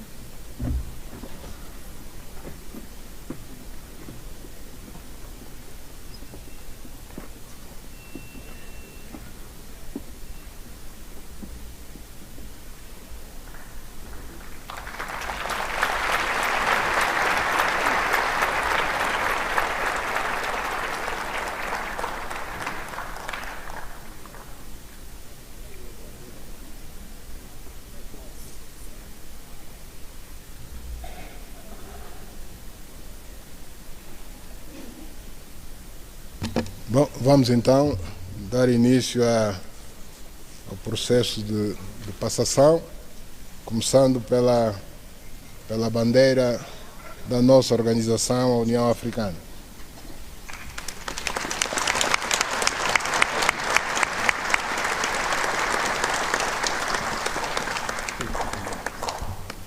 Portanto, aquela foi a bandeira de mesa, agora a verdadeira bandeira é esta que eu passo.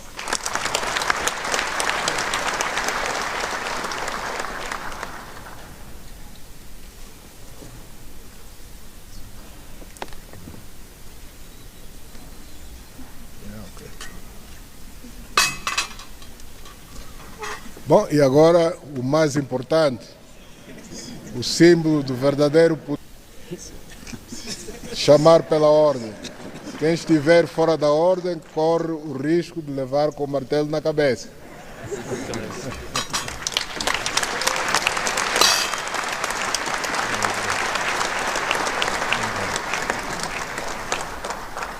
Portanto,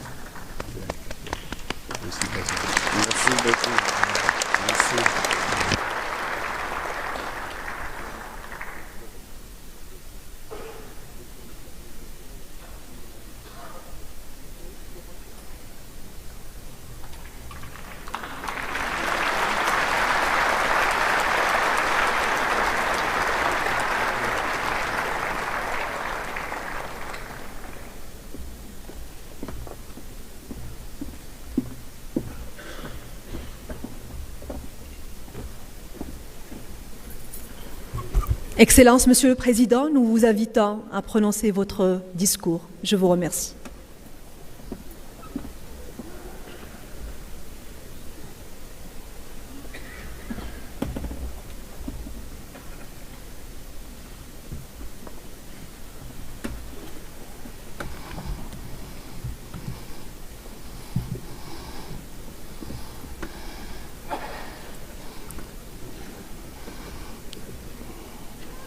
Au nom du Seigneur, le Tout-Puissant, tout miséricordieux, Votre Excellence, Monsieur le Président de la République d'Angola et Président sortant de la conférence des chefs d'État et de gouvernement de l'Union africaine, Excellence, Monsieur le Premier ministre de la République fédérale démocratique d'Éthiopie et votre épouse, Votre Majesté, Roi d'Eswatini et Lesotho, Excellences, Mesdames, Messieurs, les chefs d'État et de gouvernement de l'Union africaine et vos distinguées épouses et époux, Excellences, Madame la Présidente du Conseil des ministres de l'Italie, Excellences, Monsieur le Secrétaire général des Nations Unies, Excellences, Monsieur le Président de la Commission de l'Union africaine, Madame le Vice-président de la Commission de l'Union africaine, Excellences, Madame la secrétaire générale adjointe des Nations Unies, Excellences, la vice-présidente de la Commission de l'Union africaine, Excellences, Monsieur le représentant de l'autorité palestinienne, Excellences, distingués invités, distingués délégués, Mesdames, Messieurs, tout protocole observé. Que la paix de Dieu soit avec vous. Je voudrais, avant toute chose, rendre hommage à Dieu qui nous a permis de nous rassembler ici, dans cette belle ville d'Addis Abeba.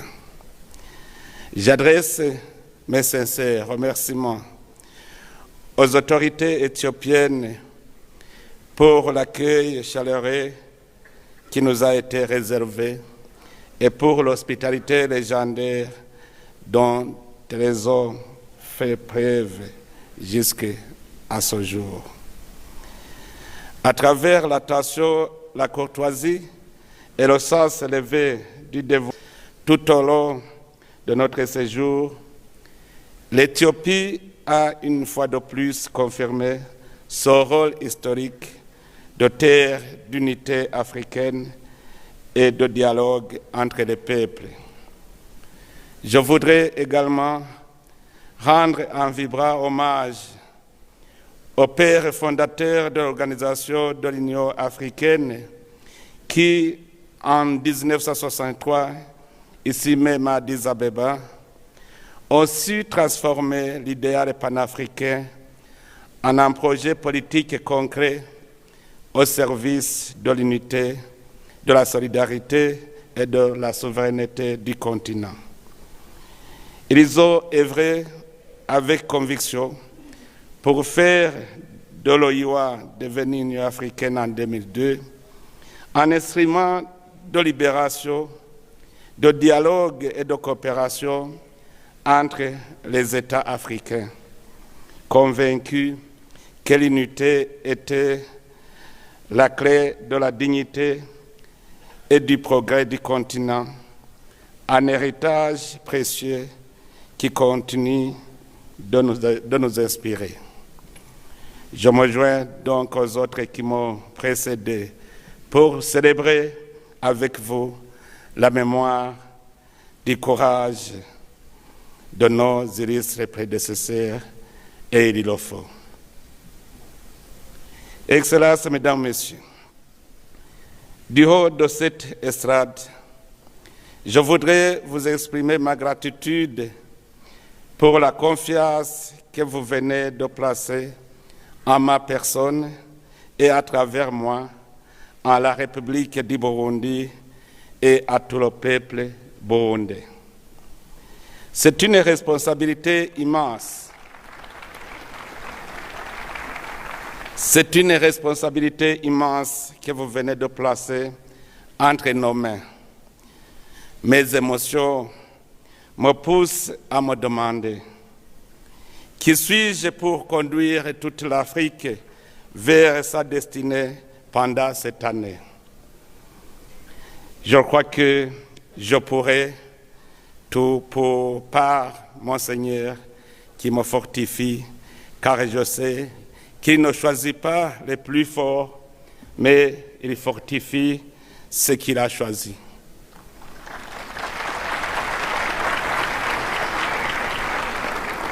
Ainsi, c'est avec un grand honneur que nous acceptons, avec humilité, le sens du devoir et le dévouement total au service de notre continent et de ses peuples dans leur diversité. Excellences, Mesdames, Messieurs, aujourd'hui, plus que les autres jours, l'honneur que vous faites au Burundi aujourd'hui est historique. Il est l'expression de la confiance placée en une nation qui a énormément souffert des retombées de la colonisation une nation qui a connu des blessures de l'histoire africaine, mais qui a su se relever par le dialogue, la réconciliation et la volonté politique.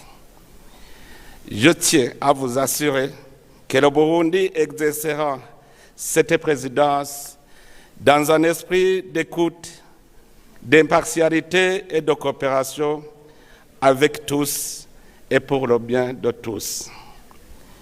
Nous comptons travailler avec tous les pays, avec la Commission de l'Union africaine et avec l'ensemble de nos organes dans la recherche constante du consensus. À cette même occasion, j'adresse en même temps mes chaleureuses félicitations au président sortant, son Excellence et frère João Manuel Gonçalves Lourenço, pour la qualité de son leadership, sa constance dans l'action et son engagement indéfectible au service de l'Afrique. Sous l'impulsion de l'Angola, l'Union africaine a accompli des avancées notables, en particulier dans les efforts de rationalisation de nos réunions, de simplification de nos méthodes de travail et d'amélioration de l'efficacité de nos processus décisionnels. Le Burundi entend s'inscrire pleinement dans cette dynamique vertueuse. Nous nous engageons à consolider ces acquis, à en conserver l'esprit et à y apporter, en concertation avec le champion de la réforme institutionnelle de l'Union africaine, son Excellence et frère William Samuel Ruto, les États membres et la Commission, des améliorations progressives visant à renforcer davantage la cohérence et la crédibilité de notre organisation. Excellences, Mesdames, Messieurs, la République sœur d'Angola passe le témoin au Burundi dans un contexte international marqué par de profondes mutations géopolitiques, une multiplication des crises sécuritaires, des tensions économiques persistantes, les effets accélérés des changements climatiques et une remise en question croissante du multilatéralisme. Face à la montée des logiques unilatérales, les défis à relever exigent des réponses collectives fondées sur le dialogue, la solidarité et le respect du droit international. Dans cet environnement complexe, le multilatéralisme demeure un pilier essentiel pour la paix, la stabilité et le développement durable. Ainsi, l'entrée de l'Union africaine au sein du G20 consacre cette dynamique et marque une reconnaissance sans précédent du rôle stratégique du continent dans la gouvernance mondiale. Excellences, Mesdames, Messieurs, sans vision, le peuple est freiné. Nous savons maintenant où nous allons, ce que nous voulons et les stratégies à adopter pour arriver. C'est donc un devoir et une obligation historique pour le Burundi de renforcer la voix de l'Afrique sur la scène mondiale et de contribuer activement à la reconstruction d'un ordre international plus juste, équilibré et inclusif. La mise en œuvre de l'agenda 2063 sera notre plus grande préoccupation durant cette année de notre présidence, car cet agenda est pour nous un contrat moral qui engage plusieurs générations. Excellences, Mesdames et Messieurs, l'année 2026 est placée sur le thème « Assurer une disponibilité durable de l'eau et des systèmes d'assainissement sûrs pour atteindre les objectifs de l'agenda africain. Aujourd'hui encore, plus de 400 millions de personnes sur notre continent n'ont pas accès à une source d'eau potable sûre et plus de 700 millions sont privés de services d'assainissement adéquats. Les premières victimes de cette situation sont bien sûr les enfants, les femmes et les populations rurales. La mise en œuvre de ce thème constituera donc le premier pilier stratégique de tous les États membres de l'Union africaine. En effet, l'absence d'eau potable et d'assainissement est à l'origine des maladies évitables, de perte de productivité, de décrochage scolaire et de vulnérabilité accrue face au choc climatique. On ne saurait donc espérer une Afrique prospère sans eau potable et sans services d'assainissement efficaces, car la force de travail est tributaire d'une santé saine, résultant entre autres de l'eau potable et de l'hygiène. Au Burundi déjà, la feuille de route de sa vision, nous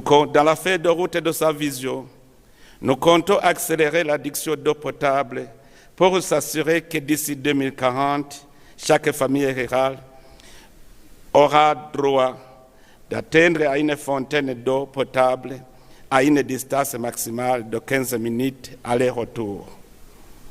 Nous estimons que si chaque pays africain faisait un effort de réduire les distances de l'accès à l'eau potable, surtout dans les régions rurales, chacun de nous, en tant que responsable du destin de nos citoyens, reprendrait son souffle.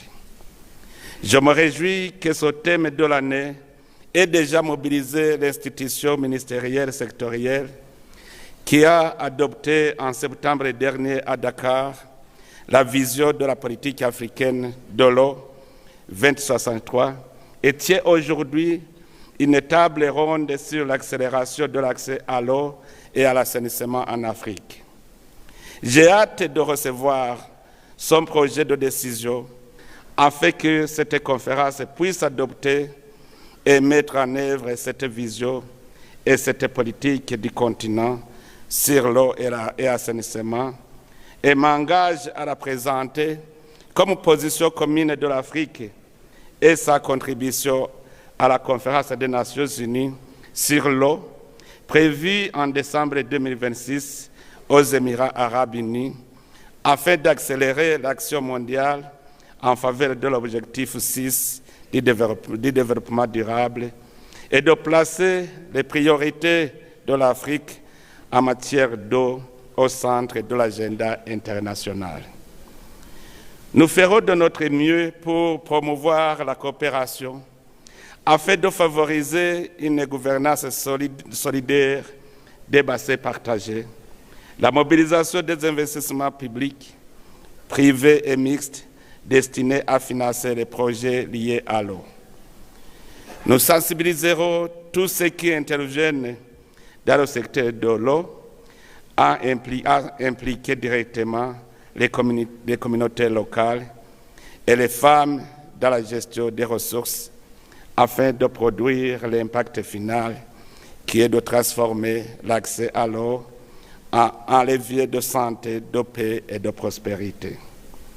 Excellences, Mesdames, Messieurs, la deuxième pilier de notre présidence est consacrée à la consolidation de la paix et de la sécurité, fondement indispensable de toute ambition de développement durable et d'intégration régionale et continentale.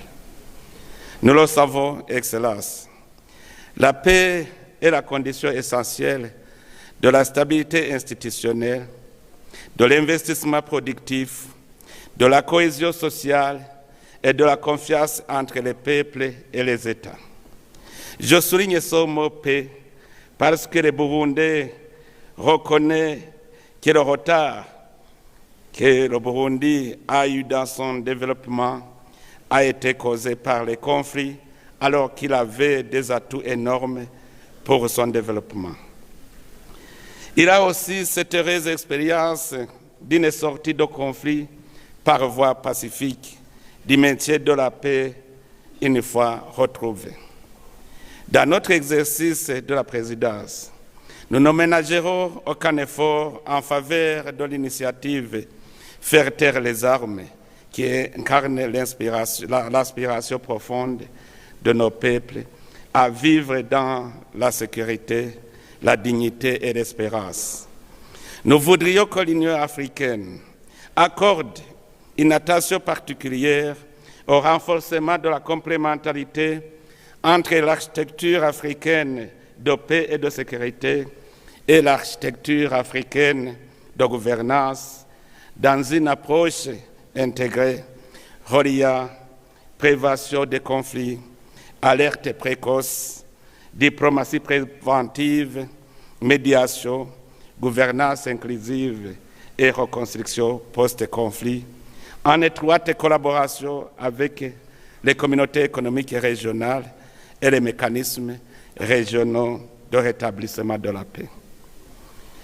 Excellences, Mesdames, Messieurs, l'expérience acquise sur notre continent démontre que la paix durable se construit à travers des processus inclusifs de dialogue permanent, de réconciliation, de renforcement de la cohésion nationale, de consolidation des institutions.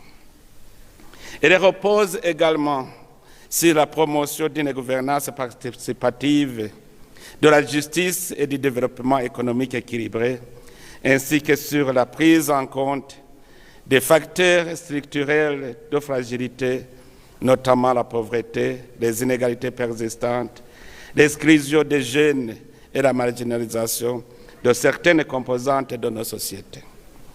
Nous allons à nouveau recourir au dynamisme et à la bonne foi de la jeunesse, tout en associant également les femmes pour réfléchir sur une stratégie durable de prévention des conflits en Afrique. À cet effet, comme il est d'habitude chaque année, en ma qualité de champion de l'Union africaine pour l'agenda jeunesse, paix et sécurité, je compte organiser en août 2026 à Bujumbura, capitale de la jeunesse africaine, l'un des plus grands rassemblements de la jeunesse africaine, consacré à un dialogue continental sur la jeunesse, la paix et la sécurité, qui sera couplé de manière complémentaire avec l'agenda Femmes, paix et sécurité. Ce forum se veut résolument intergénérationnel en favorisant des échanges ouverts et constructifs entre les jeunes, les décideurs politiques, les institutions continentales, la société civile, le monde académique et le secteur privé. L'objectif est de renforcer la compréhension mutuelle, de valoriser les expériences africaines et de formuler des recommandations opérationnelles en phase avec les réalités du terrain. À travers cette initiative, le Burundi souhaite renforcer l'appropriation par les jeunes de l'agenda africain de la paix et de la sécurité, tout en affirmant leur rôle central dans la renaissance africaine que nous appelons de nos vœux. Dans le même contexte, de la recherche de la paix et de renforcement de la solidarité africaine, il convient également d'engager une réflexion sereine et collective sur la nécessité ou pas de revoir, sur base d'une auto-évaluation de leur impact, certaines pratiques institutionnelles, dont celles relatives à la gestion des situations de la participation de certains États aux travaux de nos instances. En effet, en répondant à des principes et des cadres normatifs librement adoptés par notre organisation, notamment l'article 30 de l'acte constitutif, l'expérience a montré néanmoins que la paix durable et la stabilité se nourrissent avant tout par le maintien du dialogue, de l'écoute et de l'inclusion. En plus, le triste constat est que le rejet catégorique de ces États ne fait qu'étouffer les simples citoyens qui n'ont rien à voir avec la situation de conflit constitutionnel, institutionnel. Car ces autorités, bien que constitutionnelles, sont toujours redevables de la vie actuelle des citoyens et sont leurs interlocuteurs avec le monde extérieur. Cette réalité invite à une réflexion équilibrée sur les modalités les plus efficaces pour préserver nos valeurs communes d'unité et de solidarité envers les peuples, tout en maintenant des canaux de communication ouverts, indispensables à la médiation, à la prévention des crises et au retour durable à l'ordre constitutionnel. Excellences, Mesdames, Messieurs, la paix et la sécurité ne peuvent être effectives sur notre continent s'il y a encore des pays de l'Afrique qui se font frapper ou agresser sur fond d'intérêts géopolitiques ou économiques des grandes puissances. Nous souhaitons que la voix de l'Afrique s'élève pour plaider en faveur du respect du droit international, de l'intégrité territoriale de nos pays, de la souveraineté de nos États et du droit des peuples à disposer d'eux-mêmes. Aucun pays africain ne devrait être recolonisé, envahi ou obligé de se soumettre à un quelconque pouvoir étranger au XXIe siècle. Ainsi, les valeurs humaines énoncées dans la Charte des Nations Unies devront prévaloir. Excellences, notre continent ne gagnera pas la bataille de développement tant que les balles continuent à siffler dans certaines de ces régions. La situation à l'est de la République démocratique du Congo, dans la région du Sahel, en Somalie, au Soudan, en République centrafrique, nous rappelle chaque jour. Les crises dans ces pays affectent d'une manière ou d'une autre l'ensemble du continent. Chaque conflit freine nos économies et compromet l'avenir des millions de jeunes Africains. C'est pour cela que je lance un appel à chacun de nous de soutenir les mécanismes de prévention des conflits de l'Union africaine et parler d'une seule voix pour faire taire les armes. La stabilisation durable de cette région appelle à la solidarité, à l'engagement de tous, États africains, partenaires internationaux et acteurs régionaux. La présidence burundaise de l'Union africaine continuera d'assumer pleinement son rôle de catalyseur comme l'Angola, afin que les efforts conjoints contribuent à restaurer la paix, à renforcer la résilience des populations et à ouvrir des perspectives durables de développement et de stabilité. Excellences, Mesdames, Messieurs, le troisième pilier sur lequel nous devons nous concentrer est résolument tourné vers l'avenir. Il s'inscrit dans la vision d'une renaissance africaine fondée sur l'innovation, la science, le développement des compétences et l'autonomisation des jeunes et des femmes que nous avons appelés EIRISE.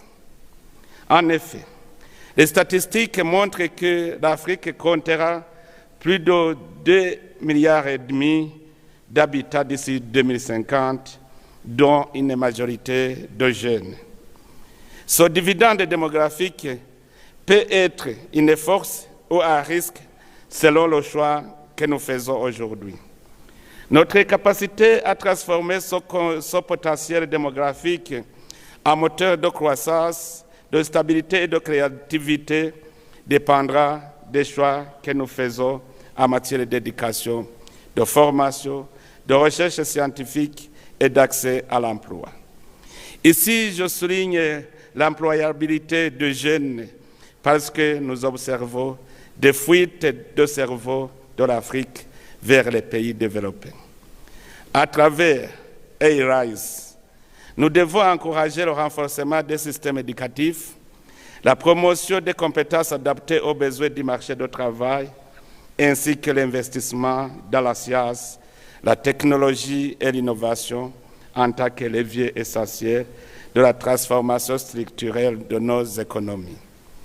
Dans nos actions, l'autonomisation économique et sociale des femmes doit demeurer un axe transversal de toute action parce que nous sommes convaincus qu'aucune renaissance durable ne saurait se réaliser sans leur pleine et effective participation à tous les niveaux de la vie politique, économique et sociale. En tant que missionnaire de l'Union africaine, je compte contribuer avec mes pairs pour que les États prennent conscience du rôle des femmes et des jeunes dans le développement.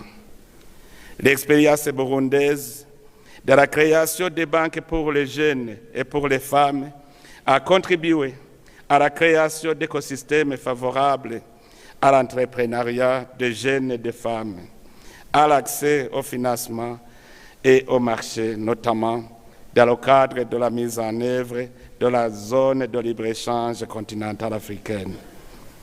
Surnommé déjà ami des jeunes, je compte faire tout mon mieux pour solliciter les jeunes lors du dialogue continental de la jeunesse à contribuer à la renaissance africaine par l'innovation et ainsi forger la souveraineté culturelle et numérique. Évidemment, cette transformation ne peut être dynamique que si elle fait interagir les acteurs économiques africains entre eux. Cette condition nous rappelle l'urgence de rendre opérationnel la ZLECAf, un instrument majeur d'industrialisation, de dynamisation du commerce intra-africain, la valorisation de nos chaînes de valeur régionales et de renforcement de la souveraineté économique du continent. Je voudrais, à cet effet, remercier tous les États membres qui ont ratifié le traité portant l'organisation de la ZLECAf parce que nous pouvons désormais lancer son opérationnalisation.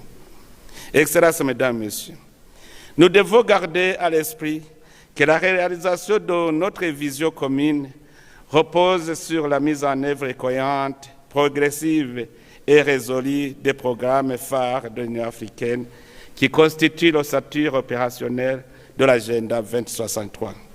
Dans ce cadre, le développement d'infrastructures transfrontalières demeure la condition essentielle de la transformation économique, de la compétitivité de nos économies et du rapprochement effectif de nos peuples.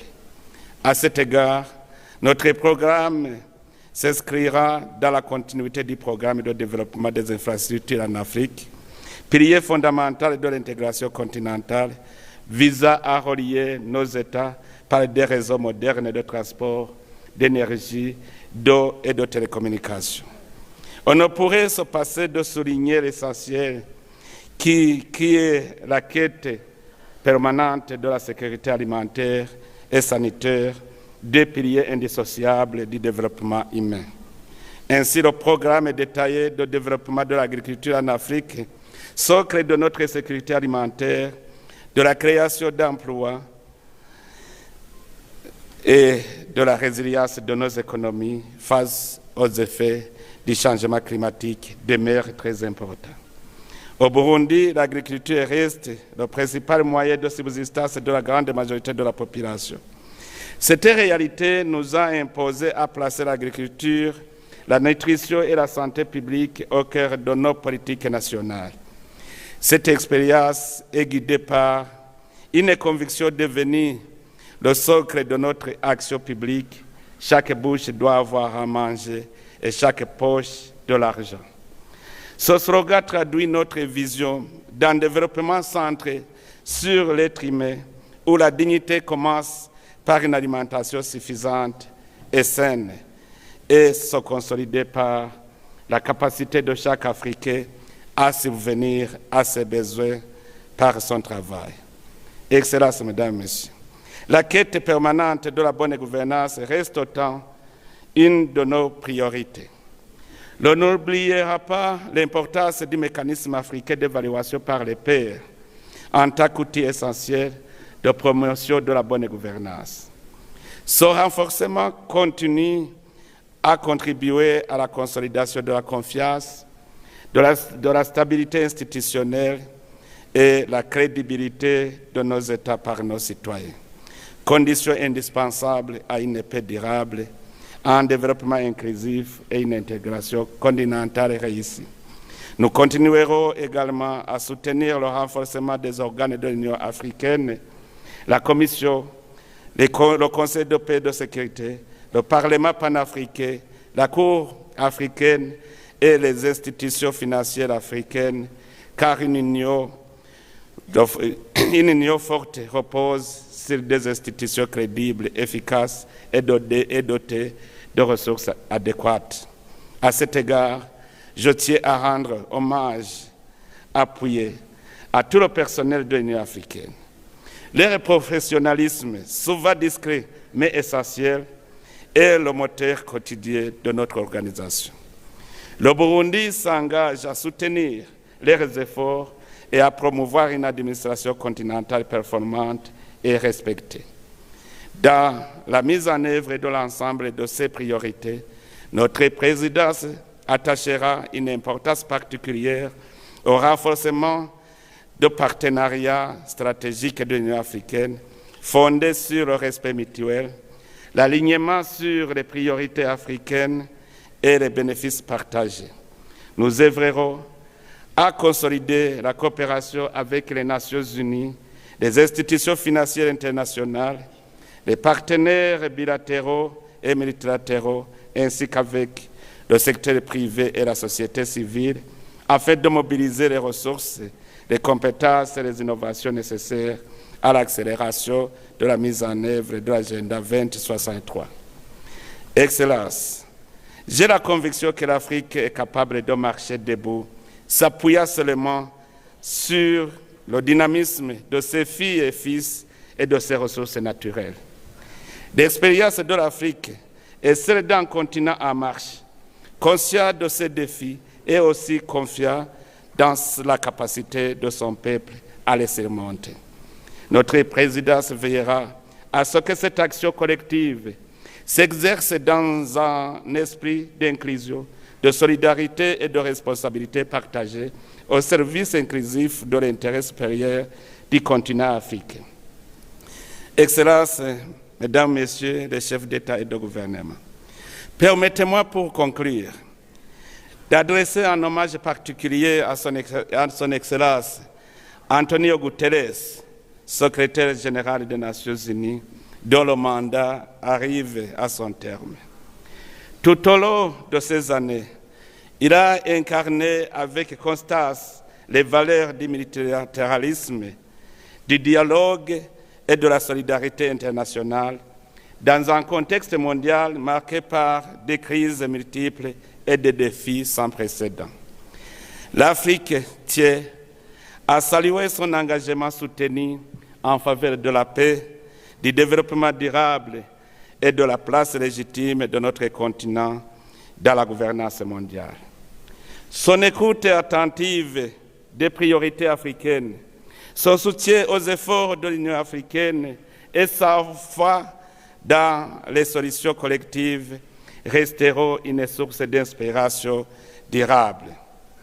Au moment où il s'apprête à transmettre le flambeau, nous lui exprimons notre profonde reconnaissance et lui adressons nos vœux les meilleurs pour la suite de son engagement au service de la paix, de la dignité humaine et d'un monde plus juste. Je vous prie de l'applaudir parce que c'est peut-être la dernière fois qu'il participe au sommet ordinaire de l'Union africaine. Alors que le Seigneur Tout-Puissant continue à guider vos pas, Excellence, Monsieur le Secrétaire général. Et c'est sur ce vœu que je conclue et vous remercie, Excellence, Mesdames, Messieurs, pour votre aimable attention. Thank you. Asanteni sana. Muito obrigado. Muchas gracias. Shukran. Que Dieu vous bénisse tous. Je vous remercie.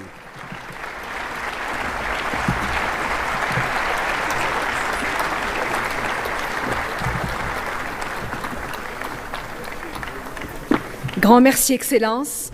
Excellence, Mesdames et Messieurs, j'ai l'honneur maintenant d'accueillir Son Excellence Moses Vilakati, commissaire à l'agriculture, au développement rural, à l'économie bleue et à l'environnement durable pour présenter le thème de l'année 2026. Excellence, Monsieur le Commissaire, vous avez la parole.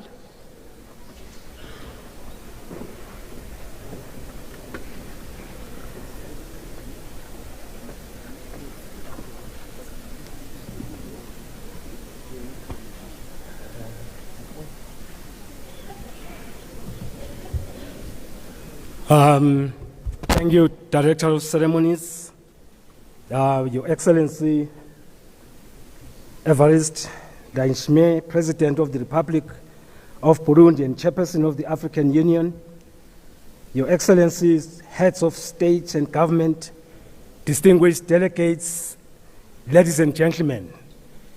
As part of the theme launch, we will show you a short video, please.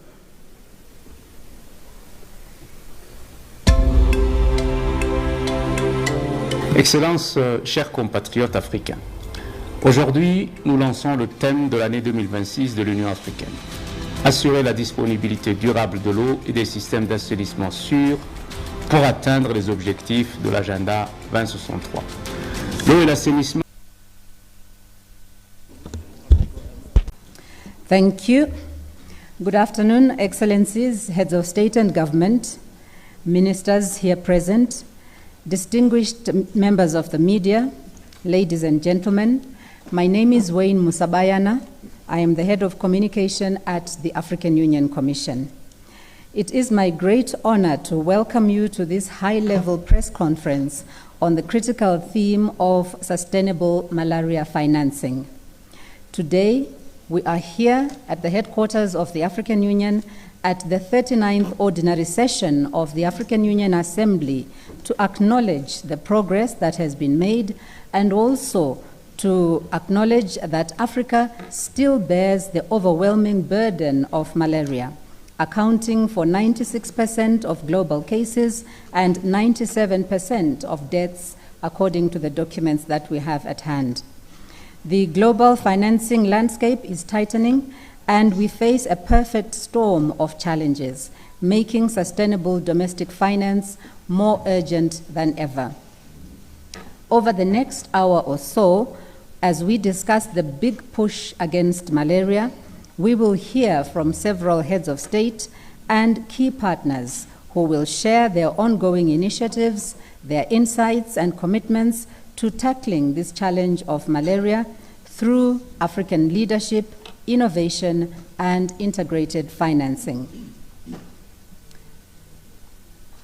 First, we will hear from the leadership of the Africa Leadership Malaria Alliance. If I can please call on the Secretary General of ALMA to just make a few outlines of what this briefing is about. Madam, over to you.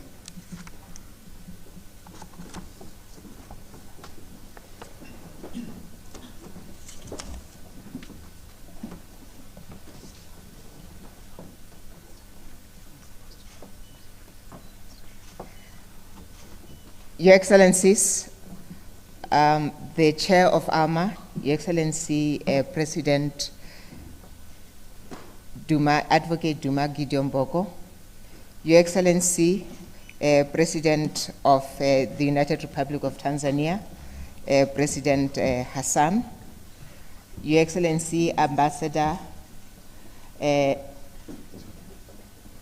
Tumamwa, the Commissioner for Social Affairs here at the AUC, Honorable Minister of Health of the Republic of South Africa, distinguished partners, leaders of WHO Regional Office, AMRO Regional Office, the Deputy Chair of the Global Fund, the RBM Chair, CEO, and other partners. I believe the moderator has explained very well what this press conference is going to be focusing on. And it is a privilege coming from ALMA to have members of the press from the different countries here, and the honorable ministers who are in the audience joining us here today. We have a malaria report which was presented at the AU Summit, and a resolution that is attached to the malaria report.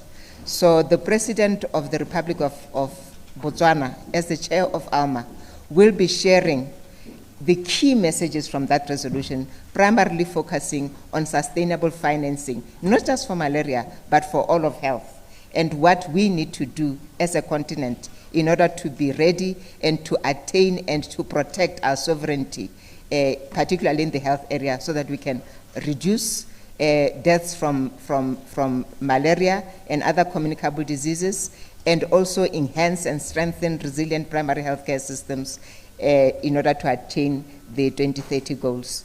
I'll now hand over to our moderator to ask the distinguished panelists to share with us their remarks. Thank you. Thank you very much. That was Ms. Joy Pumabi, the Executive Secretary of ALMA, just making a short summary of what our briefing is about. We move on now, and it is my honor to invite Her Excellency Ambassador Tuom Amoa, Ama Tuom Amoa, who is the Commissioner for Health, Humanitarian Affairs and Social Development at the African Union Commission, to deliver opening remarks. Excellency, you have the floor.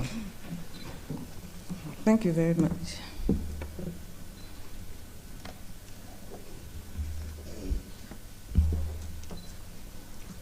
Your Excellency Advocate Duma Gideon Boko, President of the Republic of Botswana and ALMA Chair. Your Excellency Samia Suluhu Hassan, President of the United Republic of Tanzania. Honorable Ministers, Regional Directors of WHO from Afro and Emro, partners, distinguished colleagues, distinguished members of the press. It's a great honor to welcome you to Addis Ababa for this high-level press conference on sustainable malaria financing. This occasion carries special significance for me, as it marks my first participation in this forum in my capacity as the African Union Commissioner for Health, Humanitarian Affairs and Social Development. I am deeply grateful for the confidence, partnership, and warm support extended to me, and for our shared resolve to achieve what must be one of Africa's defining public health victories, a malaria-free continent. Excellencies, the fight against malaria is not merely a health priority. It is a test of Africa's leadership, our solidarity, and our determination to protect the future of our people. I stand before you with both pride and realism. Pride in the progress Africa has made, and realism about the distance we must still travel.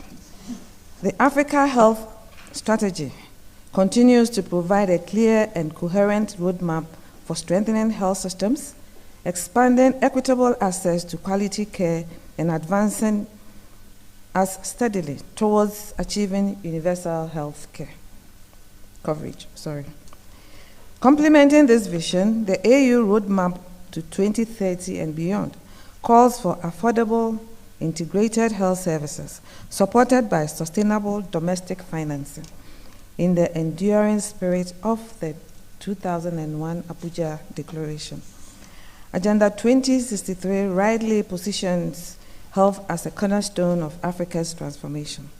Through flagship institutions such as the Africa Centers for Diseases Control and Prevention, the African Medicines Agency, we are reinforcing disease surveillance, improving emergency response, and advancing regulatory harmonization. ensuring that African citizens have greater access to safe, effective, and affordable medical products. At the same time, our continental push toward local manufacturing and stronger health financing is helping to reduce dependency while enhancing resilience. Yet, Excellencies, progress must never lull us into complacency. Africa still bears 96% of global malaria cases and 97% of malaria-related deaths. Only 5 member states remain on track to meet the malaria milestone under the catalytic framework to end AIDS, TB, and eliminate malaria in Africa by 2030. These numbers are more than statistics. They are a moral alarm. They are a development warning. They are a test of our leadership. The trajectory is clear. We are not yet on course to meet our 2030 target, sadly. Our progress is being constrained by a convergence of structural risk, tightening global health financing, the accelerating effects of climate change, protracted humanitarian crisis, population displacement, and growing biological threats such as insecticides and anti-malaria drug resistance. These pressures demand not incremental adjustment, but decisive strategic action. Investment in malaria elimination is an investment in Africa's economic strength, human capital, and long-term stability. Malaria is not only a disease of poverty, it is also a driver of poverty. Investment in malaria elimination is investment in our shared future. Malaria remains a pathfinder for health systems strengthening, primary health care, and pandemic preparedness. And it clearly illustrates the urgent need to address the health impact of climate change. For this reason, it is imperative that we secure adequate domestic resources for financing malaria, HIV/AIDS, and TB programs, while simultaneously strengthening health systems in the face of the current unpredictable and diminishing financial support from our traditional partners. On this note, member states must act decisively to mobilize domestic resources while deepening collaboration with national, regional, and global partners to fully finance national malaria strategic plans and accelerate implementation. The AU roadmap to 2030 and beyond provides a critical framework to guide and sustain this acceleration. While we have highly effective tools at our disposal, emerging threats demand the continued development and deployment of newer and more effective interventions. Never before has the malaria innovation pipeline been stronger. However, these innovations often come at a higher cost. Strategic investments in local manufacturing and market-shaping initiatives led by member states in partnership with stakeholders can significantly reduce costs, improve the affordability, accessibility, and impact of these tools. By leading in local production, we can simultaneously strengthen health security, create jobs, and further improve public health outcomes across the continent. Excellencies, ladies and gentlemen, as we look ahead, the path to a malaria-free Africa is clear, but it demands renewed urgency, unity of purpose, and unwavering leadership. The 2025 Africa Malaria Progress Report, adopted by the 39th Ordinary Session of the African Union, is not only a reflection of how far we have come, but a call to action to confront the gaps that remain with courage and resolve. Let us translate our commitments into sustained investment, our strategies into measurable impact, and our solidarity into tangible results for the millions of Africans who still are at risk. Together, through shared responsibility, innovation, and decisive action, we can bend the curve of malaria, strengthen our health systems and deliver on the promise of a malaria-free Africa. Zero malaria starts with me, it starts with you, it starts with all of us. I thank you for your kind attention. Thank you very much. That was Her Excellency Ambassador Amatum Amoa, the Commissioner for Health, Humanitarian Affairs and Social Development at the African Union Commission. And she highlighted there the Africa Health Strategy and Agenda 2063 as our roadmap, emphasizing that we must translate strategies into measurable impact by prioritizing local manufacturing and domestic financing in line with the Abuja Declaration. We move on now, and I would like to invite His Excellency President Advocate Duma Gideon Boko. He is the President of the Republic of Botswana and Chair of the Alliance of the African Leaders Malaria Alliance, ALMA, and His Excellency will be talking to us and presenting the 2025 Africa Malaria Progress Report and Call to Action. You're welcome, Excellency. Thank you very much. You may be seated. And please accept my apologies for making you stand.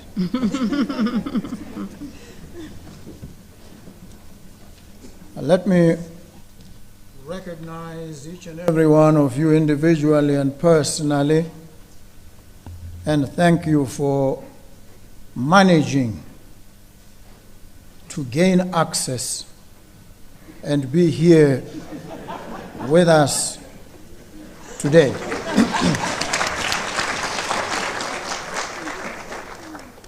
Let me apologize to those who were not quite as lucky, and also apologize for the hiccups in starting on time, occasioned by the fact of difficulty of access because of security and other concerns. We're grateful that you managed to be here. May recognize in a special way the President of the United Republic of Tanzania and thank her for being with us here and for her leadership. May also congratulate her on receiving a further tenure from the people of her country. May recognize the African Union Commissioner for Health, Humanitarian Affairs and Social Development, and thank her for joining us. May thank ladies and gentlemen of the press who are here with us.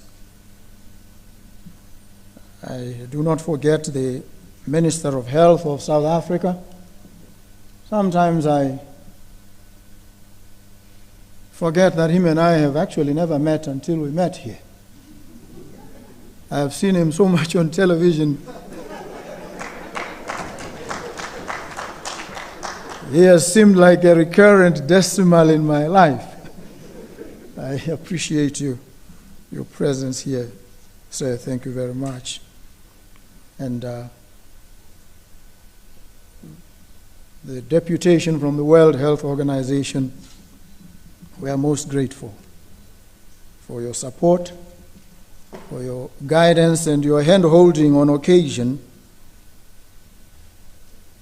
Thank you very much. The eminent team at ALMA that does all the work, the heavy lifting, the communication, the coordination. Thank you so very much. We gather here today at a defining moment for the health and very security of our continent. For decades, we've fought to free our continent from the scourge of malaria. We've saved millions of lives. But the report laid before us today The African Union Malaria Progress Report 2025 delivers a stark and ominous message. Progress remains stalled, and we cannot afford to wait to act. The burden we carry is heavy.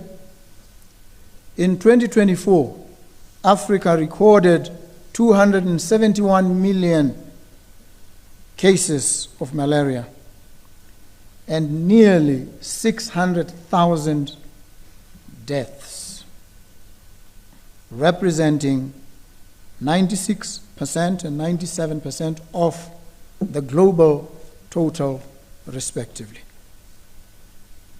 While we celebrate the success of member states like Rwanda, South Africa, Zimbabwe, Botswana, and Eswatini, who are on track to meet our 2025 targets, the reality is that Africa as a whole remains off track to achieve elimination by 2030. We are facing a perfect storm of threats that jeopardizes the very foundations of our health systems. Financially, we face a rapidly changing world, which is very different than this time last year. Official development assistance has declined significantly. Disruption to bilateral funding has created gaps, sudden gaps, across many member states. Furthermore, unfulfilled pledges to the Global Fund have forced countries to reduce existing grants, and the eighth replenishment is well short of its $18 billion target. The cost of this retreat sounds in. It is measured in human lives. If we allow a 30% reduction in malaria funding to persist, our models predict an additional 397,000 deaths by 2030, 75% of them being children under the age of 5. We also stand to lose $37 billion in GDP, a blow to our economic transformation that we simply cannot afford. As many of our countries negotiate bilateral agreements with our partners, it is clear that Africa must lead the fight against malaria. We must develop sustainable financing plans that reflect strong country and regional ownership and that deliver on the promise of universal health coverage, including for malaria. This past year, we, the African heads of state and government, have taken the lead in calling for a big push to end malaria. I commend my brother from the Federal Republic of Nigeria for convening many of the countries this past September to launch this effort. We are treating malaria not just as a routine health issue, but as a central pillar of our health sovereignty. We are mobilizing our own resources like never before. 12 member states have now launched End Malaria Councils and funds, bringing together government, the private sector, and civil society. To date, these councils have mobilized over $188 million to close gaps in our national responses. Nigeria alone has secured a commitment to include $63 million in its national budget, while Zambia has mobilized millions for community health workers. We're also fighting smarter. We are deploying the most advanced toolkit in history against malaria. In 2025, the overwhelming majority of the nets distributed were dual active ingredient nets, which are 45% more effective than standard nets. Likewise, 24 member states have introduced World Health Organization approved malaria vaccines, with nearly 30 million doses distributed in 2025, nearly triple the amount from the previous year. Our long-term security lies in our health sovereignty and African leadership. We cannot continue to import 99% of our vaccines and 95% of our medicines. Excellencies, the choice before us is clear. We can retreat and accept the avoidable loss of our children, mothers, and the stagnation of our economies, or we can stand firm. I call upon every member state to treat malaria funding as a non-negotiable line item in all national budgets and bilateral partnerships. It is an investment for the future. I call on every member state to embrace the call for a big push and establish End Malaria and NTD councils composed of our senior leaders to champion a multi-sectoral response and mobilize resources. I call on every member state to continue strengthening the availability of data and use evidence-based scorecard management tools to ensure that we achieve the goal of eliminating malaria by 2030 and efficiently use resources through subnational tailoring. Our success will depend in critical respects on our ability to creatively face and tackle the scourge, but also in our capacity to innovate. Our success will depend on the level, on the pace, and the scope of our innovation, reviewing all the while at every step of advance our methods and procedures, our products and our technologies, and deploying those in the fight against malaria. Let us leave this gathering with a unified resolve. Let us ensure that future generations look back at this moment not as the time we faltered, but as the time Africa took its future into its own hands and ended the scourge of malaria once and for all. The big push to zero malaria starts with me. It starts with you. It starts with all of us. Thank you very much for the privilege of your company here today and the pleasure of your kind attention. Thank you so very much. Thank you very much to President Boko. His Excellency has reminded us of where we stand in the fight against malaria, and he has also made a very urgent call for implementation of the big push. And he has also informed us that malaria funding is a non-negotiable line item in national budgets and bilateral relationships because it is an investment into our future. Thank you so much, Excellency, for your words of wisdom.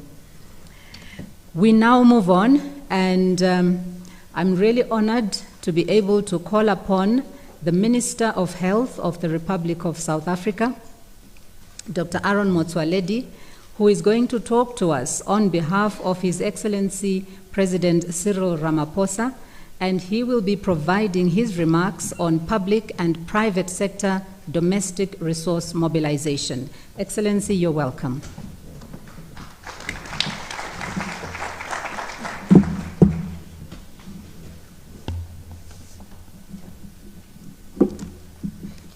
Excellency, President of Botswana and the Chair of ALMA, Advocate Duma Gideon Bogo, Her Excellency, President Hassan of Tanzania, Excellency, Ambassador Amoa of the African Union, Health and Social Affairs, Regional Directors of WHO, the Secretary General of ALMA, Joe Pumapi.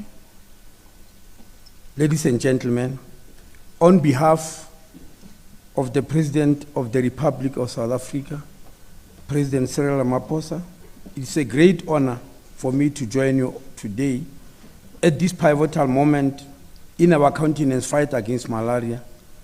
I stand before you to reaffirm both my personal commitment and unwavering commitment of the Republic of South Africa to defeat this disease.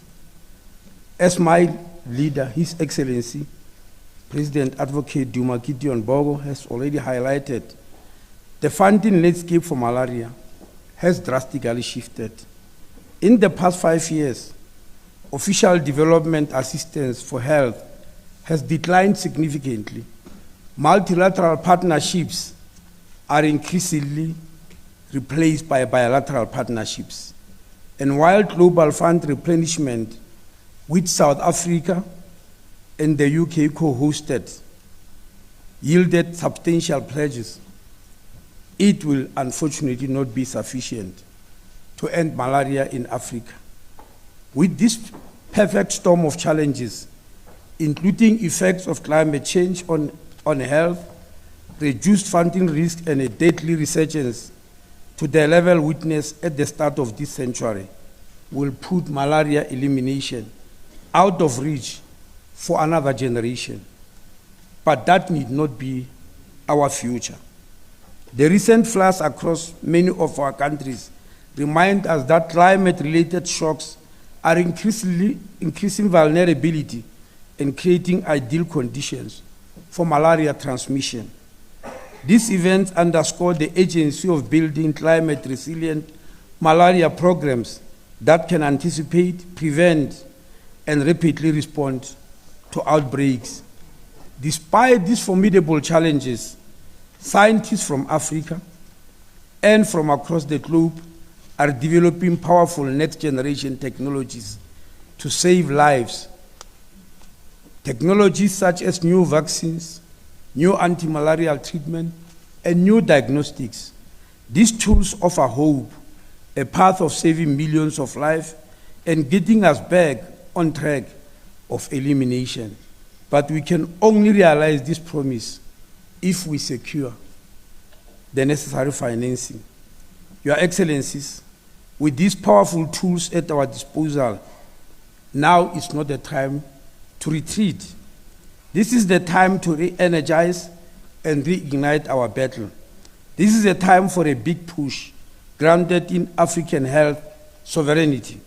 We need a paradigm shift in funding anchored in domestic resource mobilization, innovative financing, and public-private partnerships.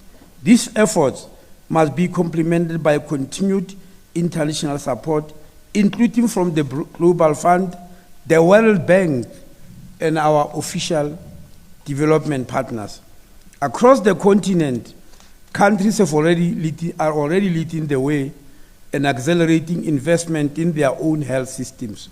We are seeing increased domestic resource commitments to health, the introduction of targeted taxes, and the leveraging of innovative financial platforms.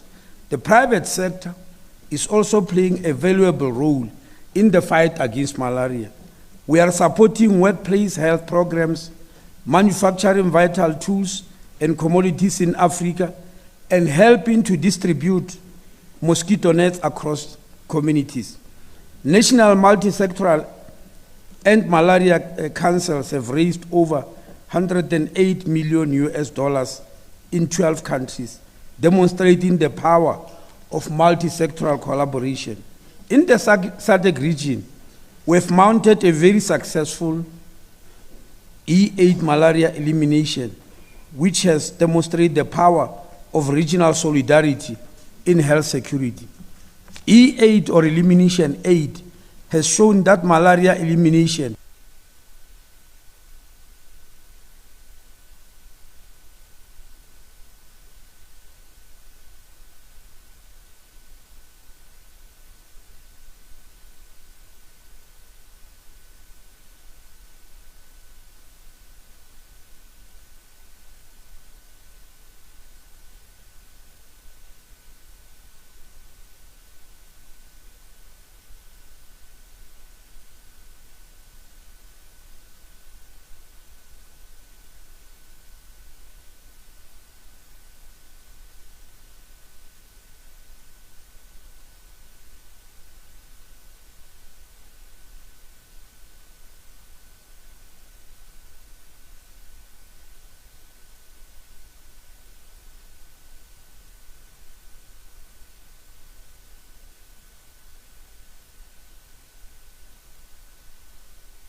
US $150 billion. Let us seize this opportunity. Let us finish the job and achieve a malaria-free continent, unlocking a healthier, more prosperous future, the Africa we want. Zero malaria starts with me, with you, and with all of us. I thank you. Thank you very much, Dr. Motsoaledi. On behalf of the need for a paradigm shift in funding anchored in innovative financing and public-private partnerships. He also urged fellow leaders to launch national platforms to mobilize domestic resources. Thank you so much for your words, Minister. I now invite Her Excellency, and it is my absolute honor to do that, to invite Her Excellency Samia Suluhu Hassan, the President of the United Republic of Tanzania, to provide remarks on country ownership and accountability in this fight against malaria. Please be seated. Thank you.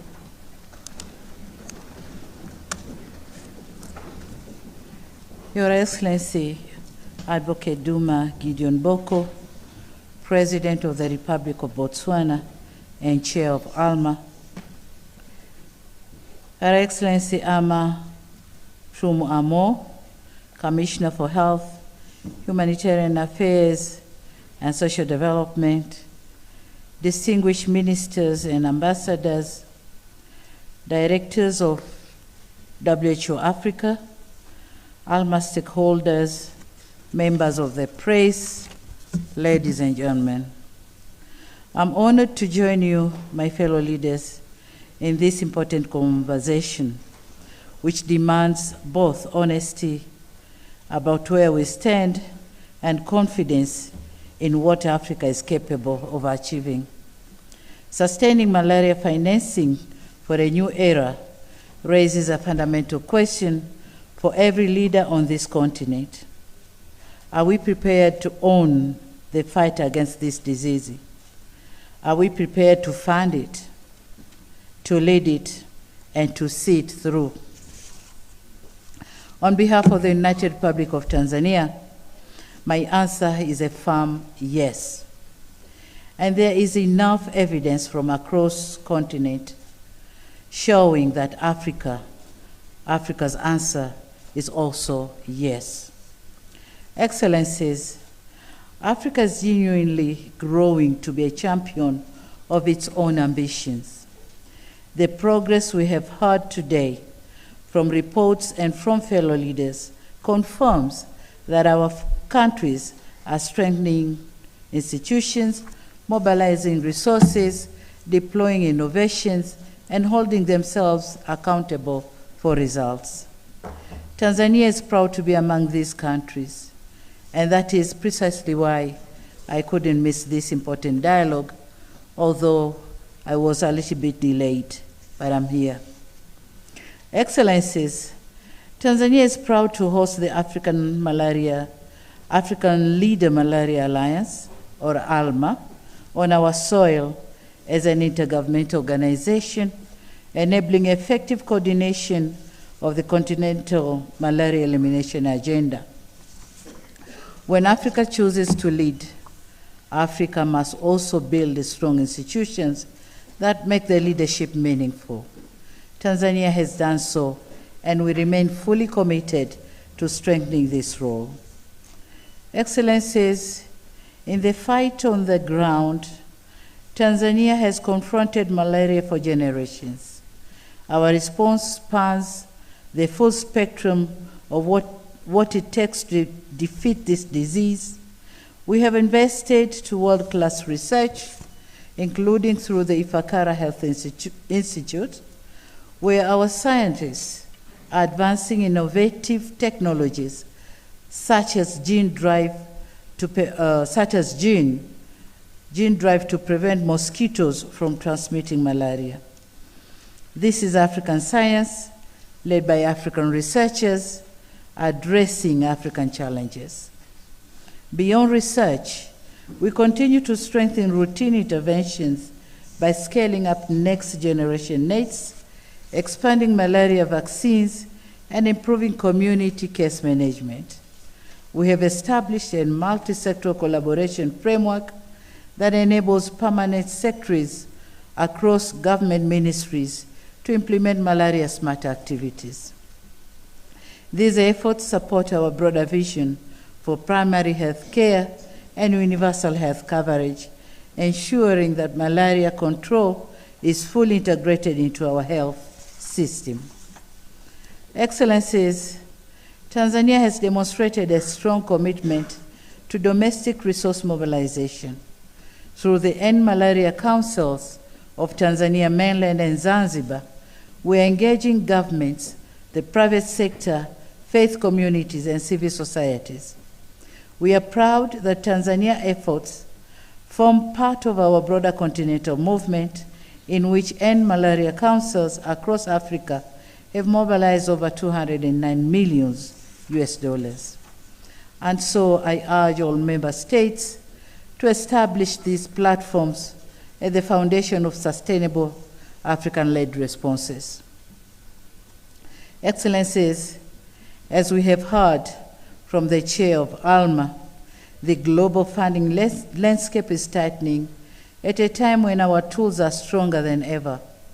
This makes it imperative that the Global Fund is fully resourced and that the World Bank's International Development Association is effectively leveraged for malaria, including through a renewed malaria booster program. No single country can win this fight alone. Malaria elimination requires every member state to treat this disease as a pillar of health sovereignty and national development.